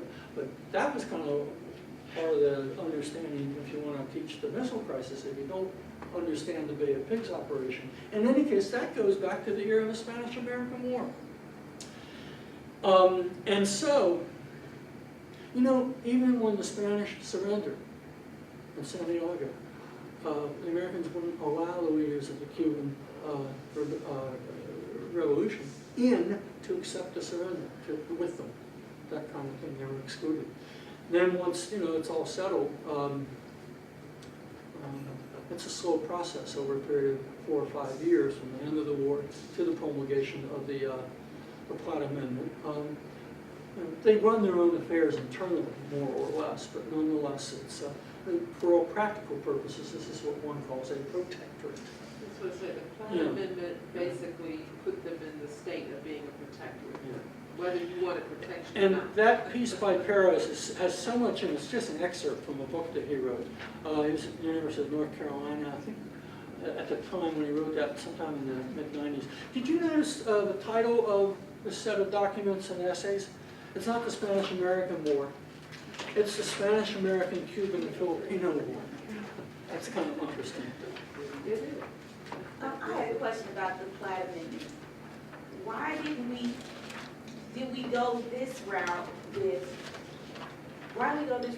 Cuba and not just with the Philippines? Because my thing is, it seems to have worked better. You didn't have, the military was there, it was present, but not fighting. In other words, it let the Cubans believe they had some level of independence, even though they said we still have some Quasi, say it's over it. compromised. Why didn't we do that in the Philippines? It would have made it so much easier for us. Is this Well, the because it's a Cubans later- don't go to war against the American occupation. But I mean, Whereas the why- Filipinos, I'm sorry, go ahead. Why would, my thing is, because this says 1903, this is hindsight. I guess Sure. they figure, well, let's just put this in place so we don't have that fight. But I was wondering, the people who came up with this, why didn't they think that way for the Philippines? Well, for one thing, we didn't formally, and in the treaty and in the war with Spain, we do not ask for Cuba. So if you're Cuban and you're hopeful of eventual independence once the dust settles on this, you are not being formally annexed as a territory of the United States, whereas that is what we do with the Philippines. Part of the answer is that, but that begs another question. Why not with the Philippines? And, Cuba is not next to China. yeah, but we could have been in the Philippines and said, we're annexing them, but we're going to grant you your independence, provided that you do A, B, C, and D. They said that it just was, it was much further along kind of thing. But also, if you look at the proximity, I mean, if there was an issue in Cuba, it would be very easy to get there. If That's you true. look at the Philippines, Where it would be harder to fight a war, but we still fought that one in. It's a good question. I think there are different ways. There's more than one answer to it. There are probably 4 or 5 answers to it, and who knows what the ultimate is. But do you have your own sense of it? I mean, once you said it like that, proximity is the issue. We can't get there. But I just think it would have been, I wonder why the anti-imperialists didn't think that way. Why not make it where they become our protectorate? Because then we don't have to fight. If we make it seem like we chose to annex you to get you out from under Spain, let you have your independence as long as you become our protectorate, so The that we fighting can have starts one. right away. So there It was no starts, break. the first shots are fired February 4th, meaning like a week or two after the treaty, or a day or two after the treaty. It's like the very end of So they didn't give us an January. opportunity to. Well, and also if you read that first piece on the Philippines, and we can come back to this after the break, the Filipinos themselves are, even though the treaty's been negotiated, they're going to be annexed, Aguinaldo and company are hopeful that the Senate's not going to ratify it. And if 2 senators had changed their mind, the treaty would not have been ratified. So that would have meant, therefore, that really throws a wrench in this annexation scheme because the treaty's been rejected by the Senate. And then you start over again, and who knows what had happened after that. So that's a key part of it as well. You want to have the final for right Well, I now, was just Cheryl? saying that you had said earlier the issue of race. I thought, and that's what I was asking earlier, about the differences in the way they governed each Yes. island. And was race a part of that when they thought that the people of the Philippines were just not, Well, capable of ruling Do you want to, themselves? well, let's go a little longer on that, and we'll just push our break back a little bit, and we'll take some off the end on it. Since I don't want to suppress this at all. Let's talk about the Philippines, because it's really quite interesting. You've got 2 essays there. One is about the war, which kind of reflects that piece of film, and the other is the governance of it. And it raises, and here we got a Cincinnati connection also, because the first Governor General was William Howard Taft. This is when Taft first appears in American politics as a good friend of Roosevelt's. And he later becomes Roosevelt's Secretary of War, and he's a good pal, and he's he and Helen, TR and Helen, push Bill into the presidency. You know, he doesn't really, he wants to be, what he gets eventually, he wants to be Chief Justice of the Supreme Court, you know, which he gets in 1921 when Orange and Harding appoints him. But what about the issue, why not let the Philippines go? Why not? I mean, you're raising really a good question, and you have a body of articulate opinion in the United States. Do you think we were violating our own best historic ideals in annexing the Philippines? What do you think about that issue of imperialism versus anti-imperialism? What would you think about that, Glenda? Yeah, we're going against what we preach or espouse to be or were founded on as a country. We're going against the exact same things, but we feel like that's in our best interest. So we're ignoring what we were founded on. So what do you think superseded those ideals to bring about the annexation? That idea of being among the world's powers, getting in there, competing, and ensuring that we're among the world's best. I think that supersedes it. Economic reasons, all those things we need to have in place. We connect with that. Karen, what do you think? I look at it in a lot of ways because as, you know, connecting it to some of the things later with, you know, heading over to China and dealing with Japan, we also didn't have places to stop along the way. We didn't have our safety zones where it was just us, where we have a safe harbor and not relying upon our friends or people who we sort This of hooks like. up with Mahan also. Yeah, and I mean, and the Philippines are a prize location. I mean, you are right in the midst of things and can easily get to all of these other places. And if we had let them go, I think there was a general consensus that someone else would go take them. I mean, their independence, I don't think would have lasted long in the minds of the people who. That's who an were in interesting charge practical during- observation. What do you think? What about that? Glenda, let me put you on the spot. What about that argument? If we don't take them, do you think the British or the Germans or the French aren't gonna? Yeah, that was the whole climate So of that time. how do you rationalize this? But are we who we say we are, what we're founded on? That becomes are we what we say we are? Or are these things more important? Is it more important to be among the world's powers, or are we going to stick to what we What say about we Karen? are? I think What that about we that? thought we were going to treat them differently. We were going to have this different relationship than was happening in other places. And it didn't happen, you know, because they start to revolt right away. And I think we get dragged in and kind of looking at it like, okay, I guess that didn't happen. And Go ahead, Lashonda. I don't think we had any plans of treating them differently because of our own individual biases and the fear of them not looking like us, not being as civilized as we were. You know, it's something about the fact that these individuals have already been fighting. Kind of barbaric anyways, let's just go in, you It's know. like a guerrilla war, basically, like Yeah, the Vietnamese did against the French and then us. I don't think there was a difference. But I don't think that we thought they were going to revolt either Well, as much because it only will take a few troops and then everything will calm down. And then we get involved and realize if we don't increase our troops, we aren't going to even keep it. So I think it changed you know, kind of being different than us, yes, but I think it was far enough away that I think it was more about the economic stop of it than anything else, than the civilization. but it's also because when I talk about it, I say, imagine you're a Filipino. Imagine that you were fighting for independence, just like the American colonists were fighting for independence. And the war's over, and instead of the French being our ally, they say, you know what, you're not ready. We're gonna run this for you, we're gonna take this over. How would you have felt? And my kids get that really fast about, you'd be pissed if we'd want the French out of They there. already written up a nice little constitution. Yeah, I mean, it's not like they were fighting for independence, they expected assistance, and instead they got subjugation. Well, but that's that. Totally, moral- and that's where I bring it in again. I think that goes with, that's that moral justification for what they were doing. The way we got out of what our founding principles were, we're saving them.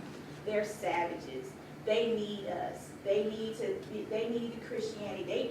And it's that as an excuse, but they use it as an excuse to say that's why they don't need to have that privilege. They need us there. And that's an excuse. I mean, it was economic. It was so that we could have a military point for us to jump off from. But you had to have an excuse to tell all those anti-imperialists to say, no, look at our principles. Well, those principles get pushed aside when you're dealing with a bunch of savages. Carrie, let me put you on a second. How does the insurrection start? In the Philippines? Yeah. I mean, I'm just as like a debating point. How, if I ask that question, because let's say that the Americans are going there and they don't want to slaughter all these people. You've got to deal with why it is that these folks, if they're so incapable, how is it they're able to mount? It's a guerrilla warfare, but there is some organization to it. And then how do you countenance the atrocities? I mean, I don't know how many of you had a chance to read that first essay by Stuart Creighton Miller. It's got some really horrific things in it, and it's not just picking and choosing and concentrating. It was pervasive, and hearings about it on Capitol Hill, and people were pretty upset about this wholesale murder going on. And also you have the document when Walter Lefevre made the comment about the kid who wrote a letter home that his friend's belly was cut up, and then the reprisal was to destroy 1 billion, 1,000 people. That's not casually made up. It's really pretty brutal. And do you remember how it ended in a sense? Theodore Roosevelt basically wants it to go away, and he declares the war over, basically, because it was petering out, and they had captured Aguinaldo, and he became, a little more compliant, that sort of thing. And those are really, really interesting issues that you all raise very, very good questions about the issue of historic idealistic principles which have meaning to most people on the one hand, and then these economic and strategic imperatives on the other, and a kind of belief. I don't doubt at all what you said, Carrie. I really don't. I think most Americans thought that they were doing good. And if you look at William Howard Taft's administration, how did we go about actually governing the Philippines? Because it gets to what Cheryl was asking about comparing the two sets of circumstances, Cuba versus the Philippines, and how we regarded Filipinos versus Cubans. Did anybody get a chance to read that stuff on Taft? That's a piece from a book by Stanley Carnow. Stanley Carnow was a journalist back in the day of Vietnam in the 60s and into the 70s. And if you've ever seen, maybe a couple of you might remember this, probably most of you wouldn't. In the early 80s, 1983, PBS produced a really, really significant 13-part documentary series on the Vietnam War called United States and Vietnam, or something like that. It was based on a book by Stanley Carnow, and it's a great, great book. And the series is really terrific, 13 hours long, and it's historiographically significant also because it was made. It's not uncritical, but it is sort of balanced toward critical in the year of Ronald Reagan. Comes out during his first term. So if you go back and read Stanley Carnow's article, you'll get some interesting insights. William Howard Taft, how does he go about governing? I mean, how do you start to build a government? You're not going to send just Americans in there, are you, to run the place? Well, from what I just read, it seems like he decided to choose the wealthy to rule, I guess, to give them the opportunity to It's called a policy of attraction, to attract the wealthier inhabitants to the occupying folks to collaborate. And they were happy to collaborate. How come? because It's in their interest. It's in their economic interest, yes. They would become they're more conservative. So the people who control the land, and they're Spanish and Filipino, mix, that sort of thing. And you have some of that in Cuba as well. It's an interesting, it's critical, it's pretty critical in the United States. Sometimes it gives Taft his due. He does wonders for Manila, basically. They don't have any kind of sewage or running water or anything like that, and they do bring those modern things there. And Taft wants to get the job done as quickly as possible and to turn things over to the Filipinos as much as possible, consistent with American strategic interests. And they do. Actually, there's something called the Jones Bill. It was passed in 1916 under Woodrow Wilson. Woodrow Wilson saw the Philippines as a potential example of how the United States could do imperialism much better than the Europeans, because it was a piece of legislation that really made the Philippines fairly autonomous by then.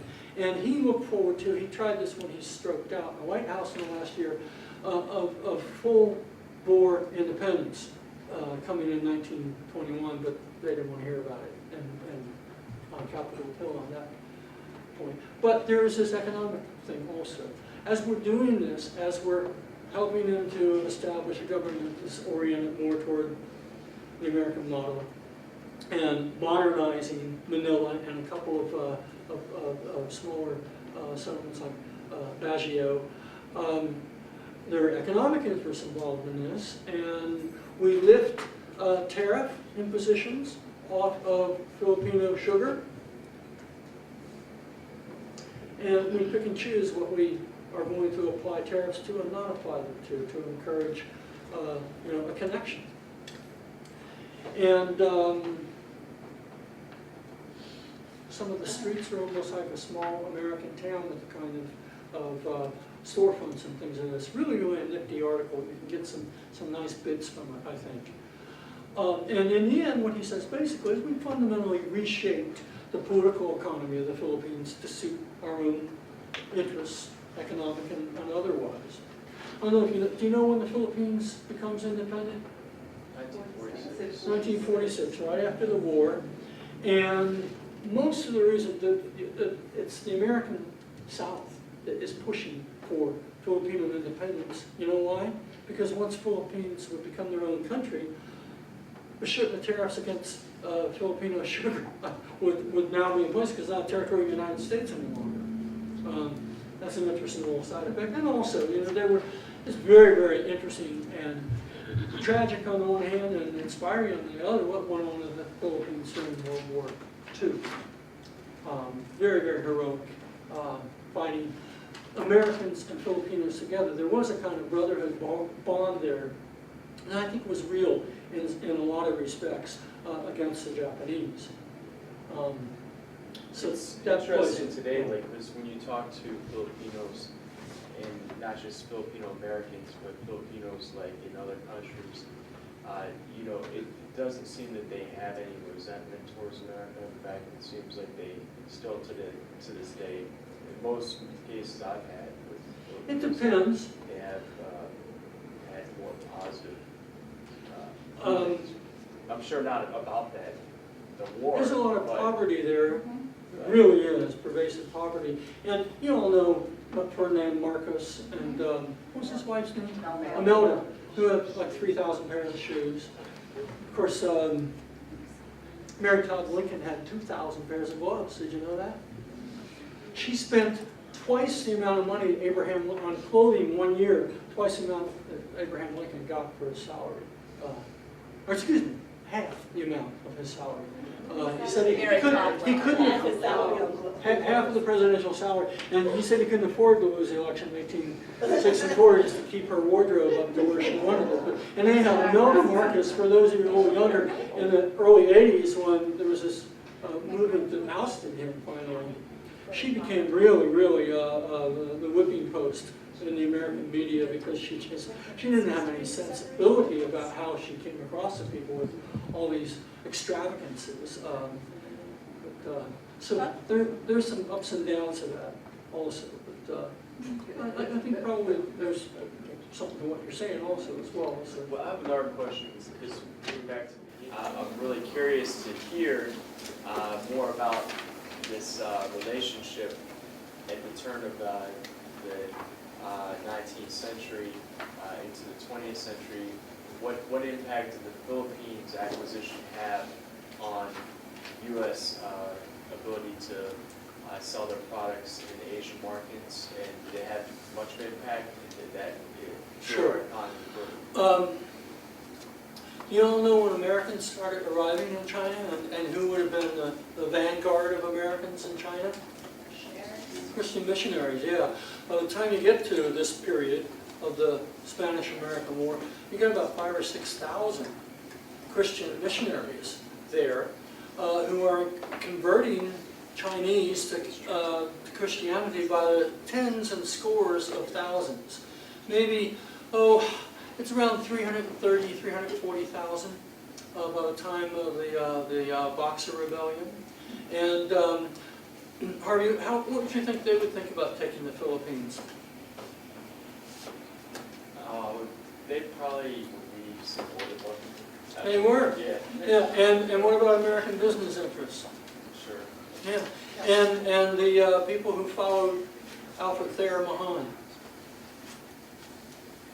The same. Basically, in a sense, you got capitalist pilgrims and Christian pilgrims for whom the Philippines are a way station to their respective China markets. It's a very, very important magnet for American interests for a variety of reasons. A couple of you articulated this, that you do have this kind of, I don't know if anybody used this phrase, but they're these kind of stepping stones to the Far East. And I took down the other map because I wanted to move this one a little closer, because it's a more vivid map to look at Asia and the Philippines there. But if you think, let's see, where is it here? I'll hold it. There's a kind of a movement westward that doesn't end, really. It's perpetual. Late 18th century, from the Atlantic coast to our part of the country, to the Mississippi, the Mexican section to the west coast, and then, here's a smaller version of that, I forgot that. On the move.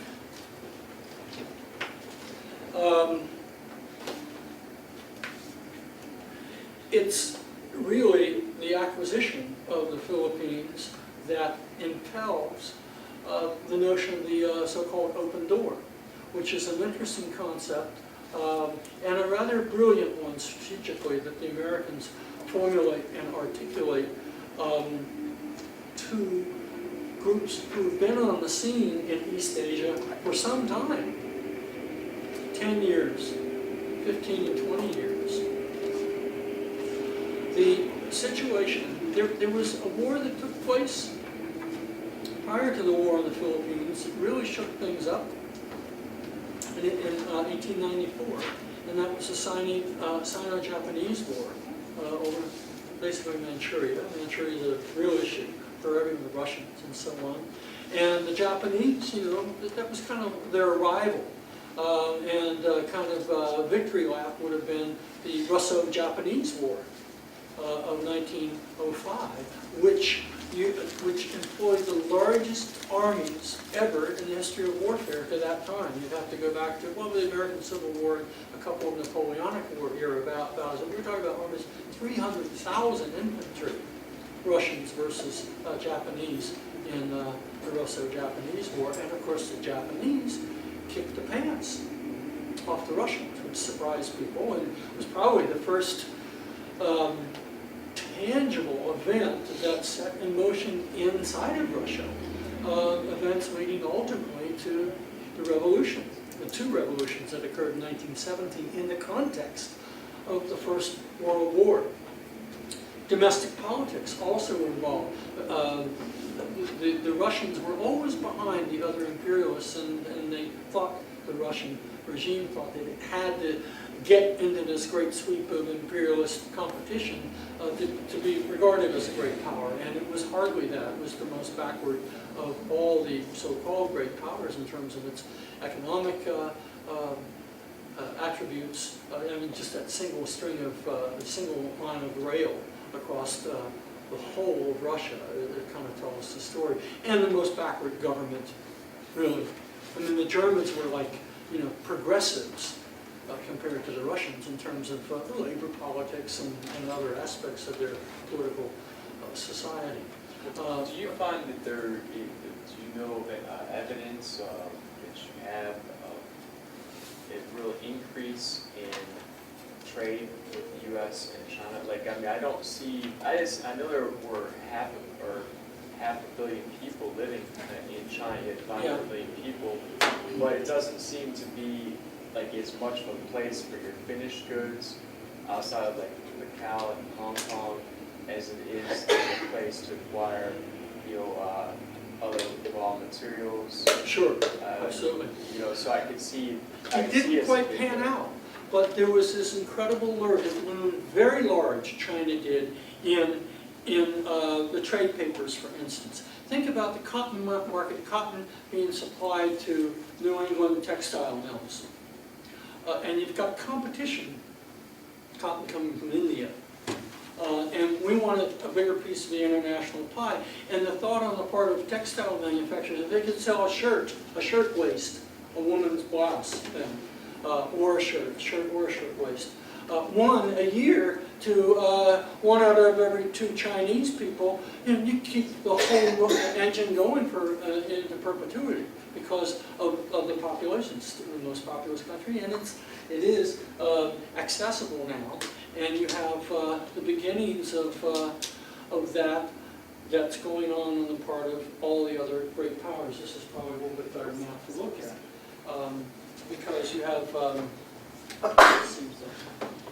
The Japanese are certainly here in Korea. They established themselves pretty permanently in Korea in 1905. You've got the Russians here at Port Arthur. The Shantung Peninsula is where the Germans are. Here's Shanghai, Hong Kong for the British, and of course this is the equivalent of India for the French in Southeast Asia. And we are the last there. I mean, the fact that they're there makes Americans nervous because they're all there and they run these cities basically, and they control transportation. There are no rails that are not built by either the British or the French or the Germans and the Americans, and they control it. And it's not to move people, it's to move goods, mainly in, but also out too. Go ahead, Kevin. Harvey brings up a good point, and I don't want to put you on the spot, but going back to that chart about national income, population, and per capita, like United States at this time in 1914 was $377. Japan was $36. It's on page 362. Right. Any idea like what China might have been? Would it have been like in the single digits? I don't know. I really can't answer that. But the hope is that, I'll tell you one thing. You can go back to to most studies on this. There is a little bit of a debate on China, basically because of the points the two of you are raising. What was the market worth, basically? And we derived about 8 to 9% of our overseas trade, our economy from overseas trade. Now that might not, and so some historians used to argue, well, yeah, it's only 8 or 9%. How much of that would have been the impelling factor for the United States to go overseas? Well, it could be quite a lot. If you have a savings account right now, what do you get? 1.5%. If you make 5% of almost anything, it's the difference between profit and loss, prosperity and not prosperity, and it's not for the whole aggregate. There are certain components of your economy that rely much more heavily on overseas trade than others would.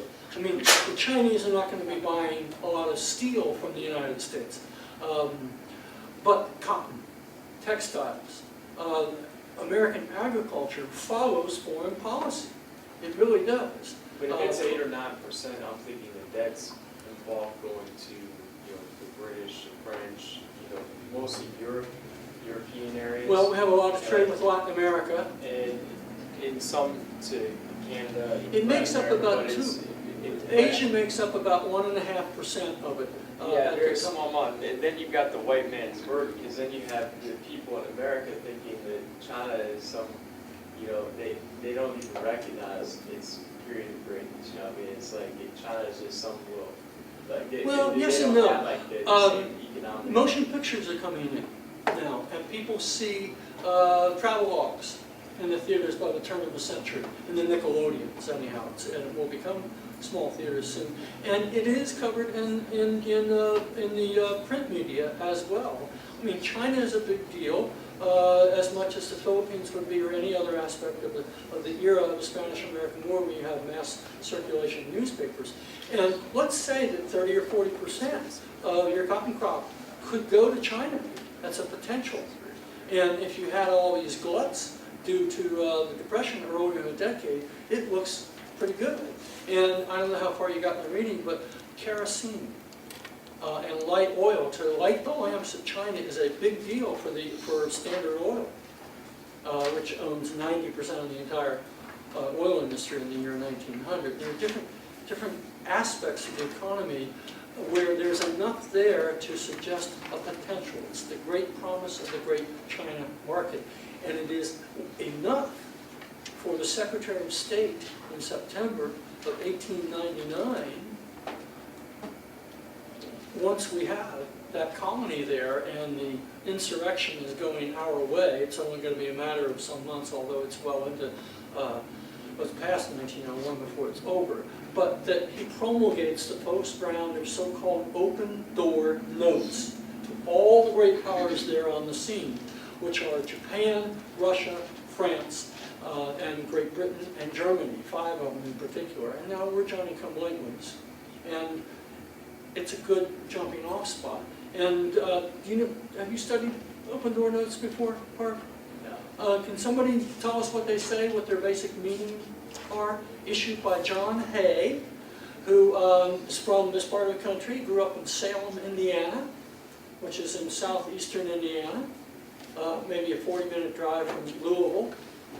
And was one of Abraham. With China, like He was Secretary of State and issued It did all countries should have equal access to training. Yes. Partner status with China. Basically. Yeah, that. fair field and no favor in the various cities, the port cities where France or Great Britain or Germany might have control, that you can't exclude the others. Or we're asserting that right of fair field and no favor. Equal economic access, meaning some wag called them not the open door notes, but the foot in the door notes for the United States to wedge itself in. So again, Right. trade privileges in Hong Kong. Right. I'd like to maybe pose a question to my students and maybe to you guys to think like historians. So if you wanted to look at it today and try to answer the question I asked, from an evidence point of view, as a historian, where would you need to look? What would you be interested in looking at? Would you be interested in looking at the number of American ships that docked at Chinese ports? Would you be interested in looking at the poundage of cotton that was sold in Chinese markets? So that would be a question Sure. I'd like to ask, Sure. to make us think like historians, what is it that we can get our hands on to look at? What kind of primary sources would maybe? Tell you a good book you can read, and it's called The New Empire by Walter Lefevre, who studies the trade publications and what they're agitating for. Because this is something that unites a lot of folks. There's also the China for Christ movement too, which is not commerce in the traditional sense of it, but it's there nonetheless.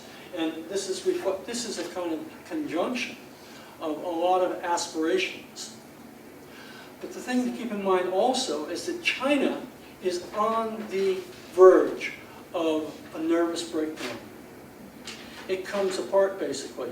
It begins to come apart in this period, and it enters in 1911, a period of revolution that does not stop really until 1949. And so some of the potential there is thwarted because of internal upheaval in China that's in part brought on because of all the depredations on the part of the great powers, really, really hungering for the great China market too. You know, opium, my students always, there's one or two who know something about the Opium War when we're studying the earlier period. Do you remember a guy named Lyndon LaRouche? Any of you? Do you Yeah, he remember? ran for president. He was a kind of a crazy guy who would be very Kind famous of, today with just a cable little TV, who used to run around saying that Queen Elizabeth was the greatest drug pusher in history. I actually use that when I teach that. I got evaluated one year and the Well, the principal sitting in my room and I was tell- like, tell the the story, Sarah. British What- are the greatest drug dealers in history. What's the thought behind that? What's Well, the it basis? said that they brought in opium to control the masses in China so that they would be able to They control. forced opium Yeah. into China And in it's the one of those early where, 1840s. and it's one of those things where you're like, how does a little country come in and control a huge country? You get them hooked on drugs. For the United States in 1899 to the early 1900s, there isn't much there. But we feel there isn't much because we've not been on the scene. Now we have the opportunity. And I think probably part of the evidentiary basis that you need to look at is the amount of trade between the British and the Chinese, the Germans and the Chinese, the Japanese and the Russians, or the French, to see the potential. And the Americans wanted to have some of that, which is what would impel something like the open door notes. Some interesting ironies with all of that too. There's some question as to how the great powers replied.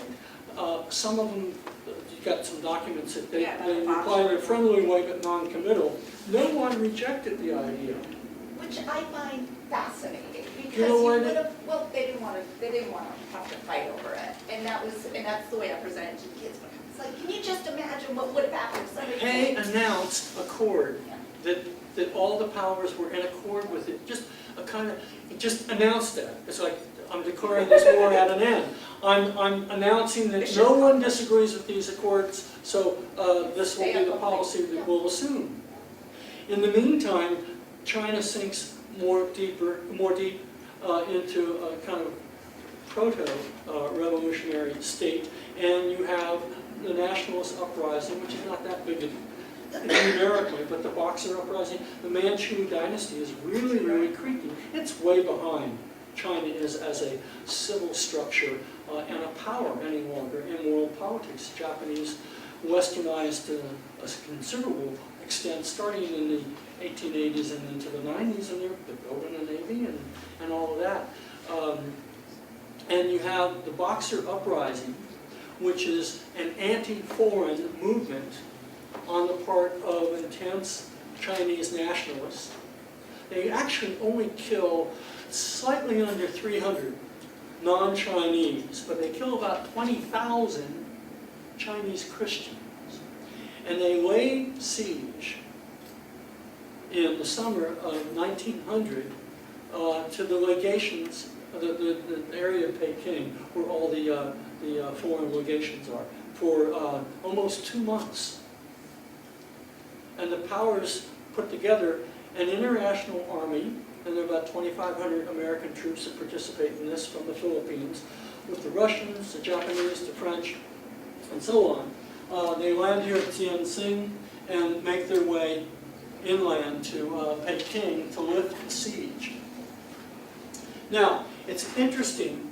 Here's another example where domestic politics come in. In the year 1900, when McKinley was running for re-election, he was really pretty lucky with the cycle of things also. You know, Grover Cleveland was the only Democrat elected until Woodrow Wilson since James Buchanan, the president right before Abraham Lincoln. It's a period of Republican presidents, most of them from Ohio. You got Lincoln there, then you get, Andrew Johnson.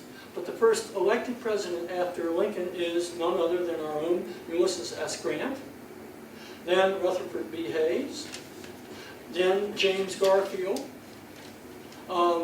then Arthur who's from New York succeeds him. Then you get Grover Cleveland, who is a New Yorker, and then Benjamin Harrison, the grandson of William Henry Harrison, for a term, and then Cleveland is back in. Cleveland is very unlucky in that second term. He's elected in '92, just in time to preside over, theretofore, the worst depression in American history, as a miserable second, non-consecutive second term. And so McKinley comes in once the worst is passed, and here is a foreign policy cycle that really is advantageous to him politically. And 1900, its prosperity is the issue. And America is, it's feeling its oats. The Democrats are running for a second time William Jennings Bryan.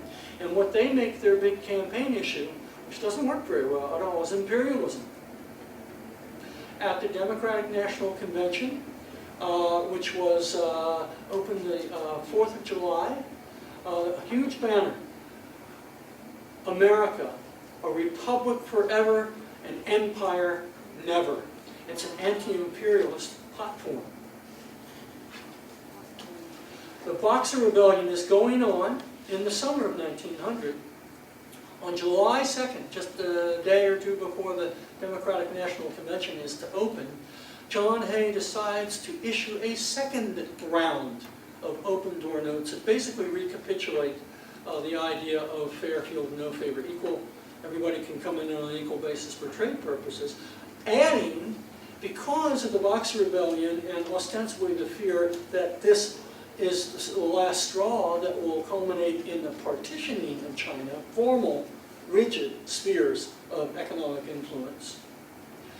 He adds to it the line that, that there will be no violation of the political independence and territorial integrity of China, that must be preserved. And coincidentally, the International Army arrives. They kill 50 to 60,000 Chinese along the way to Peking, ostensibly all Boxers, and lift the siege. And this all plays nicely in American domestic politics. The Republican Party is kind of shaking off that yoke or that burden or that accusation of imperialism, because look what we've done. A second time now we've issued these open-door notes, and we've kept the great powers from partitioning China, so it stays intact. Now, have you been involved in any other coalitions similar to this, like No. prior to that? Not that I can think of. So that's I'm another trying to rack my brain of something important, comparable That's to it. another important moment. Yeah, it's an act of internationalism in a sense, yeah. The U.S. involved in the world stage. The United States, I would argue, wouldn't have been involved in it at all if it hadn't already acquired this. I mean, taking the Philippines assumes an awful lot from that point onward, because it's on the scene. It has a palpable stake in it, strategically, economically, and otherwise.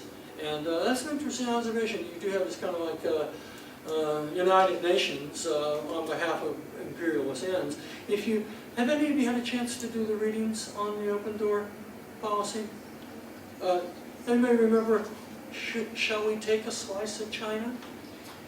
That internal debate, it's really quite interesting.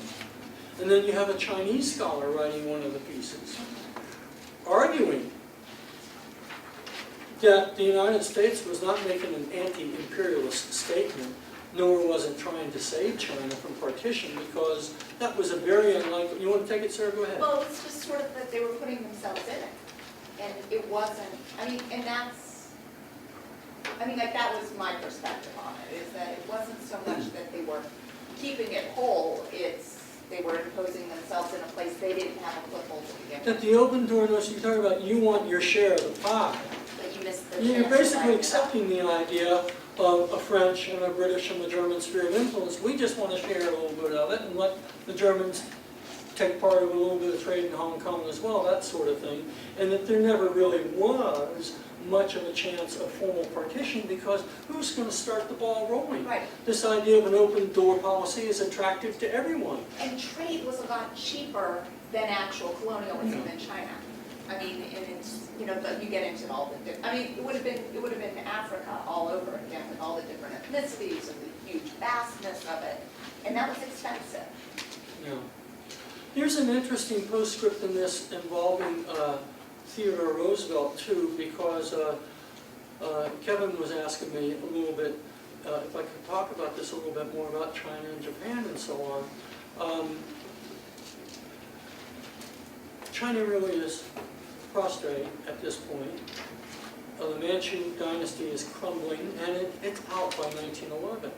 And you have a period of tremendous turmoil in the 1910s into the 20s. And the Japanese go in there, of course, well, they take Korea in 1905, and they hold on to it until the end of World War II. And we signed a couple of documents, one of which is under our friend Bill Taft, that we recognize the right of Japan to hold Korea, but would you please acknowledge the fact that we have the right to hold the Philippines? And how about a little lip service to the concept of the open door, which the Japanese are happy to do. Theodore Roosevelt, who has an awfully good strategic mind, you know, Theodore Roosevelt was a kind of historian. He wrote a pretty nasty 4-volume history of the American West called The Winning of the West. And it's as bad as anything you could possibly imagine in a discussion of Indians, for instance. It's about as nasty, it's not even benignly racist, it's just mean-spirited. That these are savages that need to be moved out of the way, that kind of thing. He wrote a pretty serious work that's still regarded as the best of its kind on the naval battles of the War of 1812. He was, you know, he started out his higher political life. He was in the state legislature in New York. He went into politics at a time when somebody of his social background did not do them. It was considered pretty lowly profession, being a politician, certainly in the rough and tumble of state politics in Albany. But nonetheless, he did it, and he tried to get an appointment in Benjamin Harrison's administration and succeeded, though, with McKinley and was named Assistant Secretary of the Navy, that he enjoyed very much. And of course, his distant cousin, Franklin Roosevelt, ends up holding exactly that same position in the Woodrow Wilson administration. Something about the Roosevelts and the sea. But in any case, that's part of the reason he read up on Mahan, and he had people like Turner and Mahan to lunch at the White House, that kind of thing. And he knew what he was talking about. He wrote a serious history story, or the best of its kind, of naval battles in War of 1812. Now we go to bed every night worrying about, what would have happened if, Lake Erie hadn't done whatever it did with Perry and so on. But in any case, it's there. He became regretful, ultimately, as he presided over the final liquidation of the war in the Philippines and watched this situation deteriorate in China. He became more and more regretful of our thrusting ourselves into a strategically difficult position, because you talk about fear. If there was any worry, serious worry he had, it was about the Japanese. Because the Japanese really are the big guys on the block, relatively speaking. It's not that the Hong Kong isn't a serious crown colony of the British, it is, but the Japanese are right there. And they have a pronounced sense of themselves. I see all these Europeans as barbarians, and it's reciprocated. But he knows their naval power and their basic attitudes. And so if push came to shove, if for whatever reason the Japanese wanted to slam shut the open door and knock it off its hinge, they could probably do it with impunity. What could the United States do about it? Or in time to do anything about it? Some historians, a very famous historian named William Appleman Williams, who wrote a book in 1962 called The Tragedy of American Diplomacy. And in the year 2000, have you ever heard of the journal Foreign Affairs? Publishes 5 times a year. Its own subscription publicity declares it the most important magazine in the world, because Time magazine once says that. And on one level, it's read in all the capitals of the world, and there are thousands of copies in all kinds of offices in Washington. And college professors who teach diplomatic history subscribe to its current affairs and its also historical perspectives. In any case, they published what they considered the 100 most important works on the history of American foreign relations in the 20th century in the year 2000. And this book was one of those 100. And William Appleman Williams, who has an early career at Annapolis and later became a historian, became rather critical of the United States, and he developed this idea called the open door thesis, arguing that, and a lot of people poke some holes in it like they do about anything like the Turner thesis and so on, that wasn't really the Western United States. It was not totally unoccupied. There were about 300,000 or 400,000 native people living there and that sort of thing. But in any case, in the case of the open door thesis, he argues the brilliance of John Hay with the open door thesis because the United States attempted to expand without formal imperialism, practice a kind of informal imperialism, without warfare, without resort to warfare, he would argue, and that the open door notes was an example of that. And that the United States had tried to do that elsewhere in the course of the century. But often, there's an interesting question that comes in there. When you get the larger power exercises economic influence over the weaker power, is that not nonetheless some form of imperialism? It's an unbalanced relationship. That sort of thing. In any case, to get back to Theodore Roosevelt here, he worried about this all the time, and that's partly why he sent in the last full year he was in office, sent the Great White Fleet around circumnavigate 28,000-mile tour, I think, ultimately, wasn't it? Justin? William Appleman Williams argues that the first leg of the road to Pearl Harbor, the coalition between the United States and Japan, started in this era.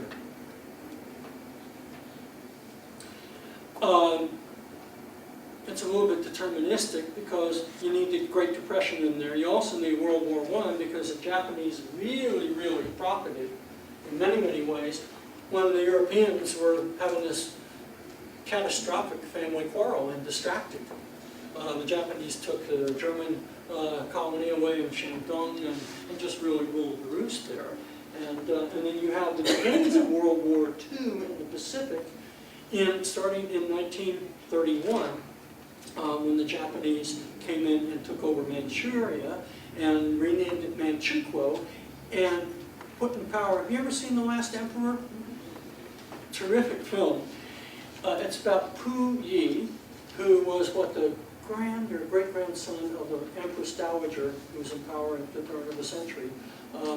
In any case, he's a little boy at the time of the revolution, and is put in power as a kind of puppet emperor by the Japanese. And then when the Chinese Revolution, Chiang Kai-shek and the nationalists versus Mao the communist comes about, he's in prison and that sort of thing. And that's an interesting story there.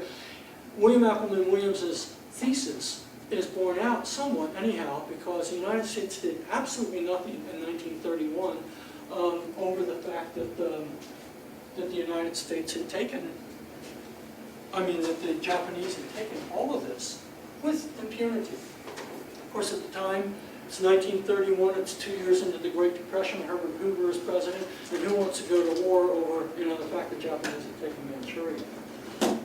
So it's a rather complicated relationship. An interesting contrast, though, when we're talking about the open door in Asia, asserting the right to trade. Do we have an open door policy? Do we observe that principle here in the Western Hemisphere? Duh. What do we have going on? Both of these things are under Theodore Roosevelt when we're involved to the extent that we are in America. So you have the open door policy on one, I believe the Roosevelt one on the other. Yes, It's just based on the Monroe Doctrine, yeah. It's just sort of, as in intervention in many locations in Latin America where. No, that was the Monroe. The Roosevelt was that we would intervene to protect our interests. Go ahead. What I was going to say is the open door policy is so that we can continue with trade in that area. The Monroe corollary is Can we It's say? a Roosevelt corridor. Now, is trying to say that they can't colonize any longer in this area and. No, it's not quite that. Let's, But is it like that? what, yeah, okay, but what you said was the Monroe Doctrine, 1823. Right. Europe, keep out. It declares that the Western Hemisphere, the entire Western Hemisphere, is no longer subject to colonization on the part of the European power anymore. Whatever's there is okay, we're not quarreling with that, but no more in addition to that. Okay? That's basically, and we say reciprocally, we will not interfere in, European affairs like that. Go ahead. Michelle. That's called the Monroe Doctrine. The Monroe Doctrine is 1823. It's the first doctrine of any kind in American history. How about this speak? Well, I'll tell you an interesting quick aside to that. There's a body of thought also that says that the Monroe Doctrine was fundamentally shaped by domestic politics. As I mentioned before, this came up earlier in the first half, the Monroe Doctrine did, and I pointed out that the idea of no further colonization in the Western Hemisphere was a proposal of the British, saying to the Americans, let us together say this. And the entire cabinet, including Monroe and also his mentor, Jefferson, Thomas Jefferson, thought this was a good idea. Only one holdout, and that's Secretary of State John Quincy Adams. Up to that time in American history, Secretary of State was a stepping stone for the presidency. He was planning on running for office that following year.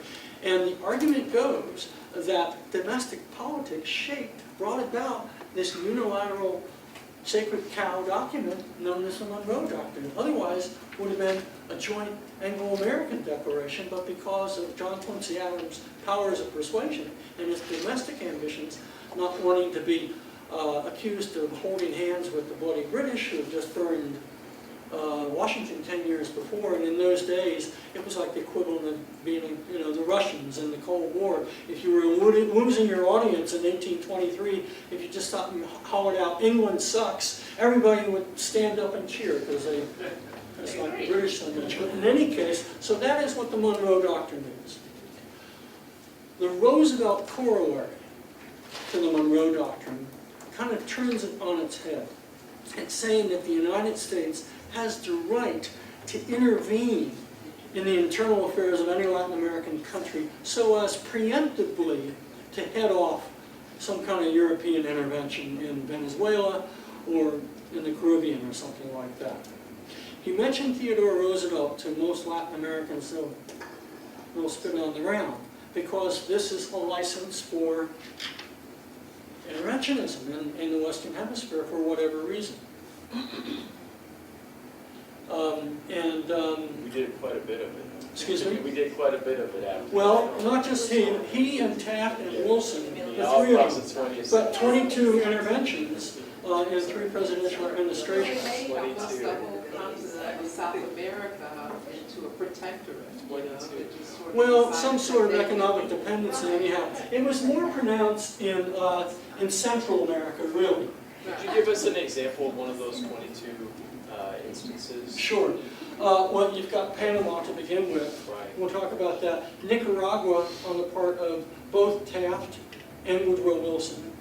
The first intervention in Cuba was under Theodore Roosevelt to quell an uprising on the part of a more liberal political group to displace a more conservative government that seemed to be in the thrall of the United States. Woodrow Wilson invaded Mexico, and during the revolution there were certain circumstances. A little bit.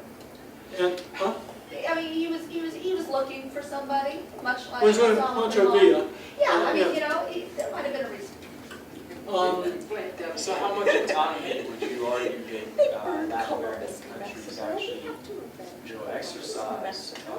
If you look at the country of Guatemala, for instance, 2/3 all the arable land by mid-century is owned, not just used, but owned by the United Fruit Company in Boston. And the trains that are there are not between cities, they're from the interior to the coast. That's pointed out in about half of your readings, that where there are, modern transportation systems, rails, it's not to move people along the coast, it's to move bananas in this case, because then you got the same thing going on. So maybe you want to call it, instead of imperialism, like just economic imperialism. Like instead of like, we may not like declare them as our colonies, but Guatemala is absolutely, has in many ways was as much influenced as Ghana was to the British at the time. Yeah, you could say that. You're old enough to remember this, one or two of us are, including me. In the 1980s, in the early to mid 1980s, Central America loomed as large an American political foreign policy as the Middle East does today. It was kind of like, the ultimate outcome of foreign policy going back to this era, when we established our hegemony, established a little school to train troops and so on, and some cynics would argue that Franklin Roosevelt's good neighbor policy substituted formal military intervention with training a local constabulary for the economic elite, the oligarchy, to use and to put down rebellions. It often had their origins in economic disparity and poverty and political repression. Roosevelt's interesting. He's, in a lot of ways, he's a lot of Republicans' favorite president. He's John McCain's favorite president. He is George Herbert Walker Bush's favorite president, and Bill Clinton likes him a lot too. And he really is fun. He's a great big boy in many ways. He had boyish predilections, and he was really interesting to be around. He was a historian and an outdoorsman and a big game hunter and a conservationist, if you could be one of the same, but he was. And as I was saying before, he is, some of you probably might remember this, in January 1997, the beginning of Clinton's second term, when he gave a State of the Union address, he spoke these words: "The era of big government is over." Yeah, right. And that's no comment on my part, except no, it's not over. It's there. But if ever there was a president who declared the era of big government has begun, in that sense, it's Theodore Roosevelt, because under Roosevelt, he intervened on behalf of labor, for one thing, against the coal miners and that anthracite coal strike. In 1906, you get the Hepburn Act, which is the first, it's a model for a regulatory state. After that, federal government's got to regulate the goings-on of the railroad industry. The Meat Inspection Act, and I'm sure you've resorted to the jungle and all that, which is a good thing to do. He rubber banded those pages, sent them up to the hill, and got the Meat Inspection Act passed. And thankfully he did. You don't have to worry.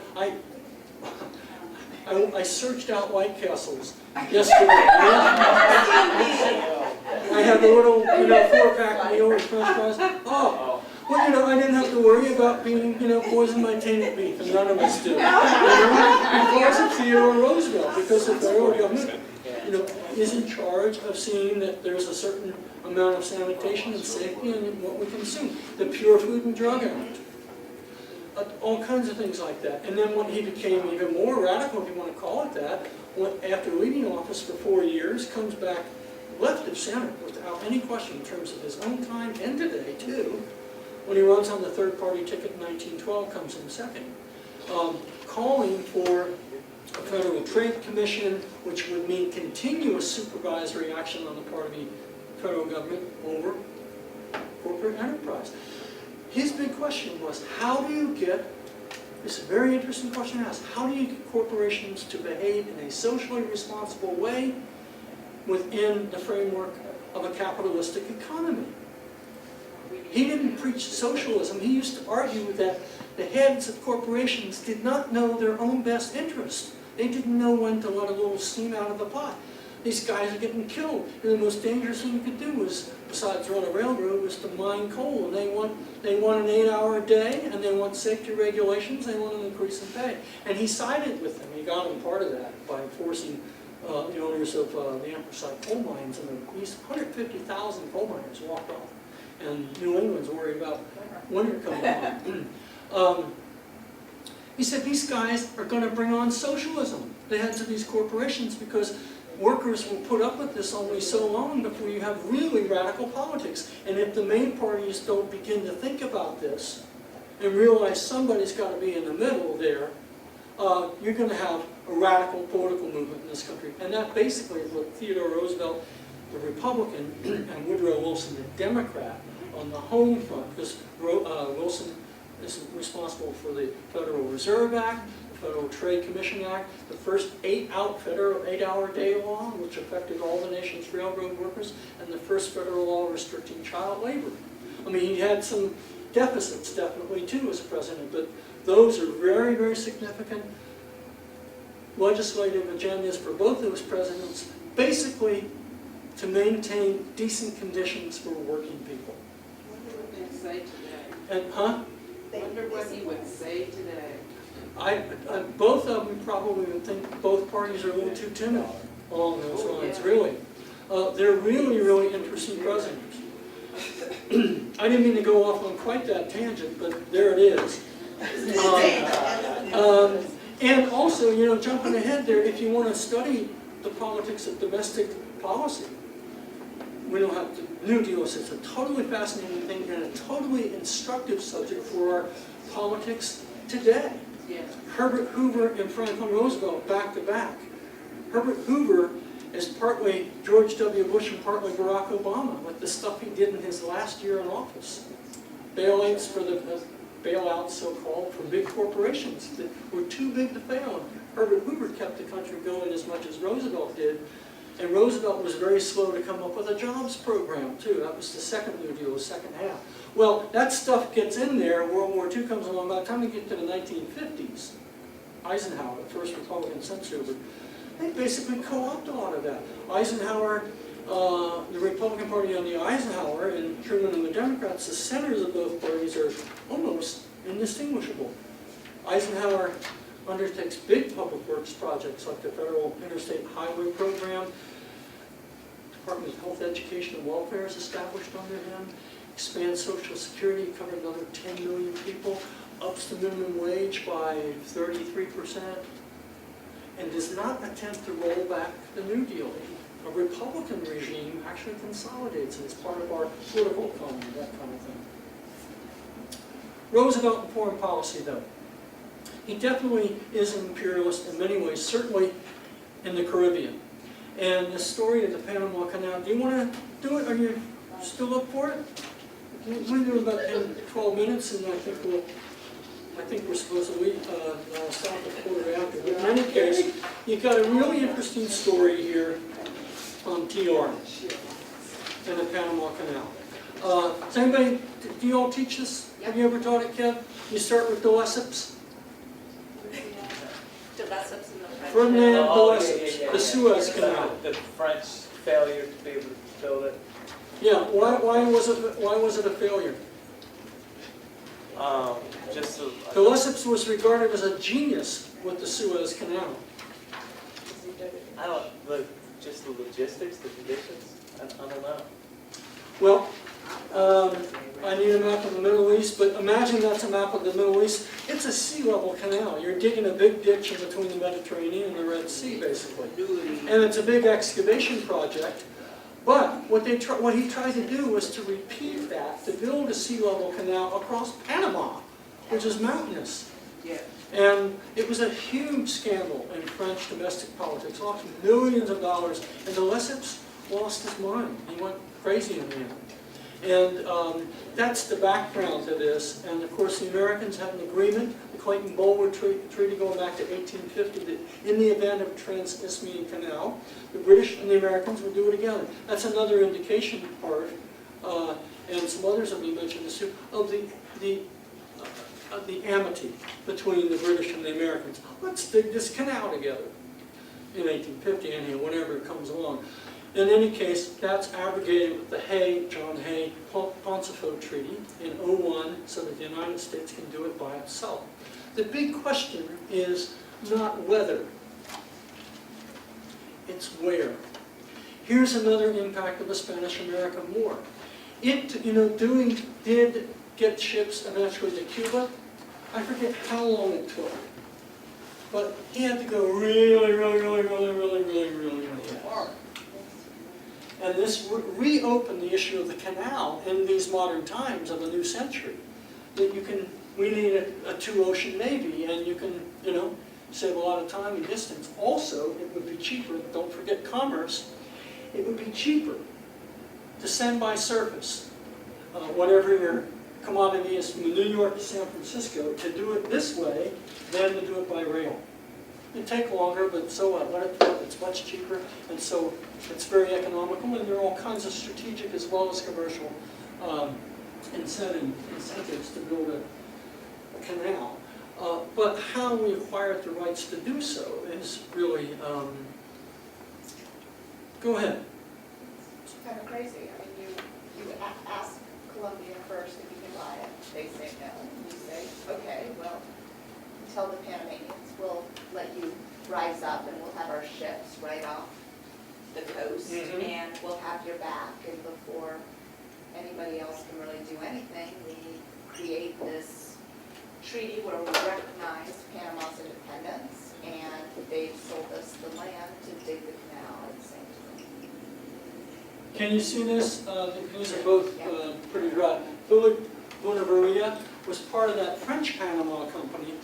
The lease was running out, and there was a lot of talk about doing the canal across Nicaragua, because there's a big lake there, and they needed to keep the United States interested in Panama, and they also wanted to recoup some of their losses, and so they work out this deal wherein the United States will pay to transfer the rights from the French Panama Company $40 million, which was a lot of money in 1901, 1902. And Hay negotiates with the foreign minister of Colombia, Haran, the Hay-Haran Treaty, an agreement where they'll get $10 million. But the Colombian Parliament rejects that out of hand, and Theodore Roosevelt is enraged, says he calls them inefficient bandits. And the worst insult is inefficient rather than bandit for Theodore Roosevelt.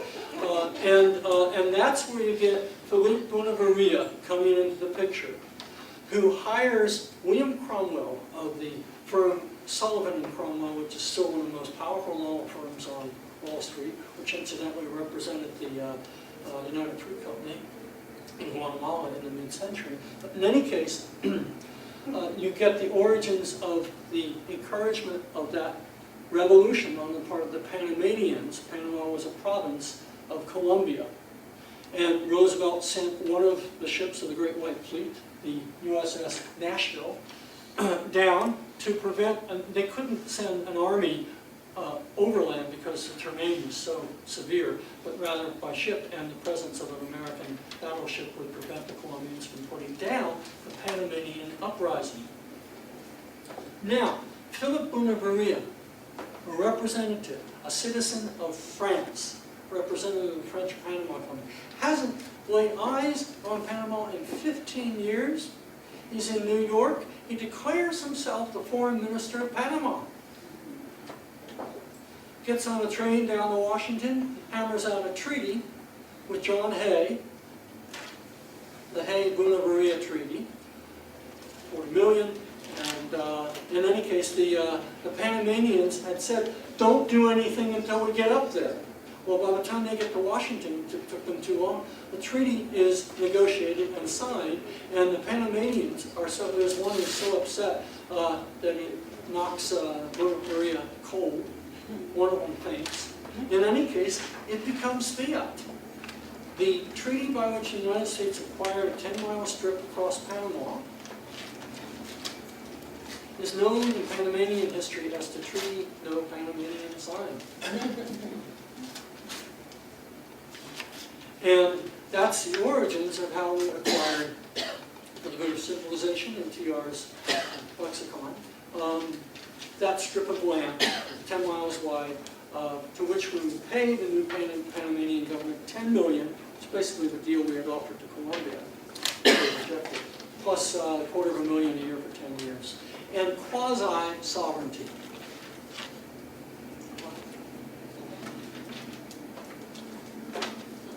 Let me show you just a little clip of film here. You all know who David McCullough is? This is one of his first forays in the documentary film. It's only about 5 or 6 minutes. I'm going to show you. I want you to see the difference between a sea level canal and a lock system, which is really pretty neat. There's a little bit of animation here. Because the Americans didn't figure it out right away either. And anyhow, you'll see some little pleasant experience here.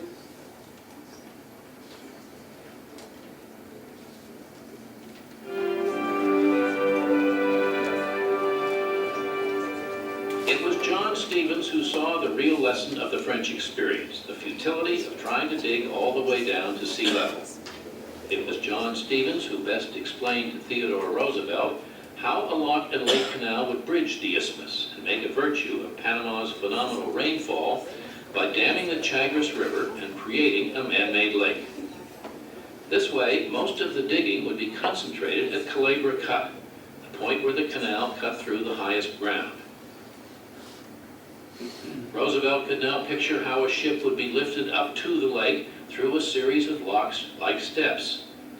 The system was brilliant because it was so simple. Each chamber would fill by a flow of water from the lake above. The one force at work was simple gravity. No pumps were required. Roosevelt might have insisted on a sea level canal. It was what many in Washington wanted.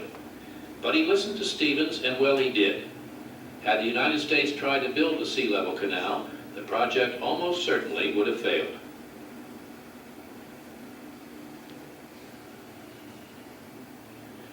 Stevens' great creative contribution to the engineering of the job was a system of railroads that probably no one else could have devised. A project intended for ships became one of the biggest railroad undertakings of all time. He knew the real task was not the digging, but hauling the dirt. This meant moving it by rail, hauling freight. He brought in bigger equipment than the French ever had, and far more of it. By his system, the dirt trains rolled endlessly. The objective was to keep the steam shovels moving without pause. To keep pace with the shovels, tracks for the trains had to be moved again and again by brute labor, until a steam contraption called a track shifter was improvised to pick up and swing whole sections at once, doing the work of 400 men. The trains were made up of flat cars with only one side. At the dumping grounds, a 3-ton steel plow was hauled forward from the head of the train by a big winch that took its power from the locomotive. So a 20-car train could be unloaded with a single sweep. The spoil, as they called it, was hauled off to build the immense earth dam at Gatun. The damming of the Chagres River would create the largest man-made lake in the world. At the extreme ends of the canal, pilings for huge breakwaters were sunk, then filled in with tons of rock and dirt. Whole towns were to be built on hundreds of acres of landfill.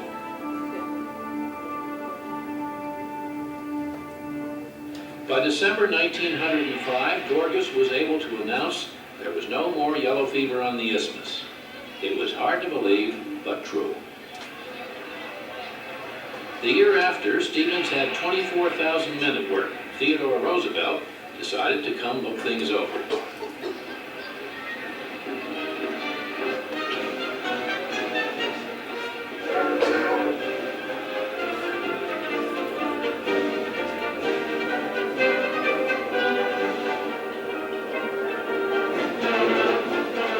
It was the first time a president had ever left the country while in office, and Roosevelt loved every minute. There were even horsemen dressed up like Rough Riders to make him feel at home. He came in November, the peak of the rainy season, because, he told reporters, he wanted to see conditions at their worst. In 3 days, he traveled up and down the whole 50-mile route of the canal. He talked strategy with Stevens. He posed for a famous picture at the controls of a 95-ton Bucyrus shovel, mainstay of the work. He wanted to know everything about everything, to hear what the men had to say. He He told them, "You are doing the biggest thing of the kind that's ever been done, and I wanted to see how you were doing it."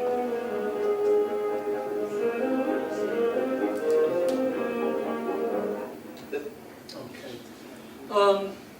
That's 4 or 5 minutes of film. I think that's good class time, well used, I think. Just a little bit of that because it's fun for one thing. And it's an hour long, it's not on DVD yet. They ought to get it on DVD because it's really very good. Some of the footage is even more spectacular than what you saw there. And I would think it'd be a fun thing for high school students to appreciate such an incredible engineering feat as it was. It would be an incredible feat today, let alone a full 100 years ago. It took 10 years, 1904 to 1914. And you've got all kinds of other issues involved. You've got Theodore Roosevelt as a personality. You've got world politics involved with the French and rogues right and left in the whole story. And then also all the other issues we've talked about. We're talking about this is the consolidation of the American lake, in a sense, of our hegemony in the Western Hemisphere, where we do not practice the open door. It is the Roosevelt corollary because of a situation in Santo Domingo where there's corruption in the customs house, and he's arguing that if we don't do something to straighten that out, that we'll have foreign intervention there. So I'm declaring my corollary to the Monroe Doctrine that I'm exercising the police power to go in there when you have breakdown of civilized intercourse, that sort of thing, and asserting the right to intervene. And that becomes the basis for other kinds of interventions for the next quarter of a century. In the meantime, without necessarily practicing full-scale occupational colonialism, the United States nonetheless is able to achieve hegemony over the Western Hemisphere in a political economic sense and in other ways. And it is interesting to contrast the two fields of enterprise, in a sense, of foreign policy action. The Western Hemisphere, Monroe Doctrine, East Asia, the open door policy, please, nothing about, do the Japanese not have the equivocal right, the equivalent right to have their own Monroe Doctrine, that kind of thing. Well, it's interesting you bring that up in James Bradley's book. That's where he puts a lot of the blame for, it's leading up to Pearl Harbor. And he says that, through secret negotiations with the Japanese, that Teddy had basically told the Japanese that they do have that right, that they had the right to a Monroe Doctrine in Asia. That's because Teddy believed that the Japanese, he called them, honorary Americans. He believed that, they were going to be looking out for the best interest of the United States in Asia. Yeah. It's interesting, isn't it? It's a kind of realism on his part also. There's an interesting domestic political issue that has all kinds of racial it's about race actually. In San Francisco, when the school board excludes Japanese or Japanese American children from the public school system in 05, 06. And there are riots in Tokyo over it. They take this seriously. There's demonstrations from the American embassy. And TR is almost apoplectic over this with the school board. And he brings them back to Washington and harangues them and says, you've got to rescind this segregation ordinance, basically. And it's ultimately called the Gentleman's Agreement because he prevails enough on the Japanese government to get them to halt further emigration out of Japan to the United States, cut off at its source. And he, for his part, will do his best, and is doing his best, to stop this insult to the Japanese who are already here. And that's an interesting aspect of a foreign policy issue that goes all the way to Asia now. And then it comes back again in World War II. The only, Americans of descent from a warring an enemy of ours, Germany, Italy, Japan, the only ones who are treated really badly are the Japanese. And that's because Japanese are readily identifiable. American citizens of Japanese descent versus Americans of Italian or German descent. Excuse me, how was Japanese internment covered in the media in Japan? Japanese American internment, did they? In Japan itself, I really don't know, but I'll tell you something, an interesting experience I had. Probably, it's pretty benign compared to any other form of concentration camp. And a lot of those older kids got to go to college, and a lot of them got shipped off to college because they didn't want to punish them unduly. And you know who presided over that, don't you? Earl Warren, who is known as the most liberal of all Supreme Court justices, the Warren Court, was Attorney General of California during the war, and he presided over the greatest mass violation of civil rights and civil liberties in American history. And he repented for it later on. I happened to be invited to give a talk in Tokyo about 4 or 5 years ago about America's place in the world in terms of Wilsonianism. The Japanese are really interested in Americans' ideas about internationalism and world order and that kind of thing. And I arrived spring break. It was really fun. My brother-in-law is Japanese, as it happens, and he was there at the time, so it was very nice. But in any case, after the conference and after I gave a talk, I was there for 2 or 3 days, and I'd never been before. And we went to this new Tokyo History Museum, and it was the week that the infamous Tokyo firebombing occurred, March 9th, 1945, when 100,000 Japanese perished that night in these incendiary firestorm created, the worst of its kind, not with nuclear bombs, but with conventional incendiaries. And they had a big exhibit of it in this museum, and I was one of the few Americans in the building at the time, and I'm seeing these films and these artifacts, and I felt weird in a way I never had before, because it was really a horrific event.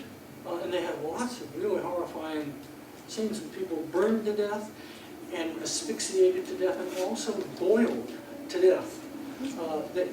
Tokyo had canals at that time, and people thought they would escape by jumping into, but they didn't literally boil, but they, what's the difference of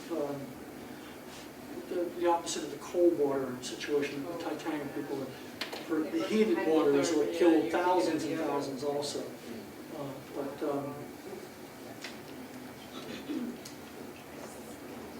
This seems like an odd point to end up, but we're over time now, and somebody can stand there a couple of times. I can't attempt to tie all this up right now in one but I do hope, this has been a lot of fun for me, I hope it has for you also. Fun and good series. Thank you very much.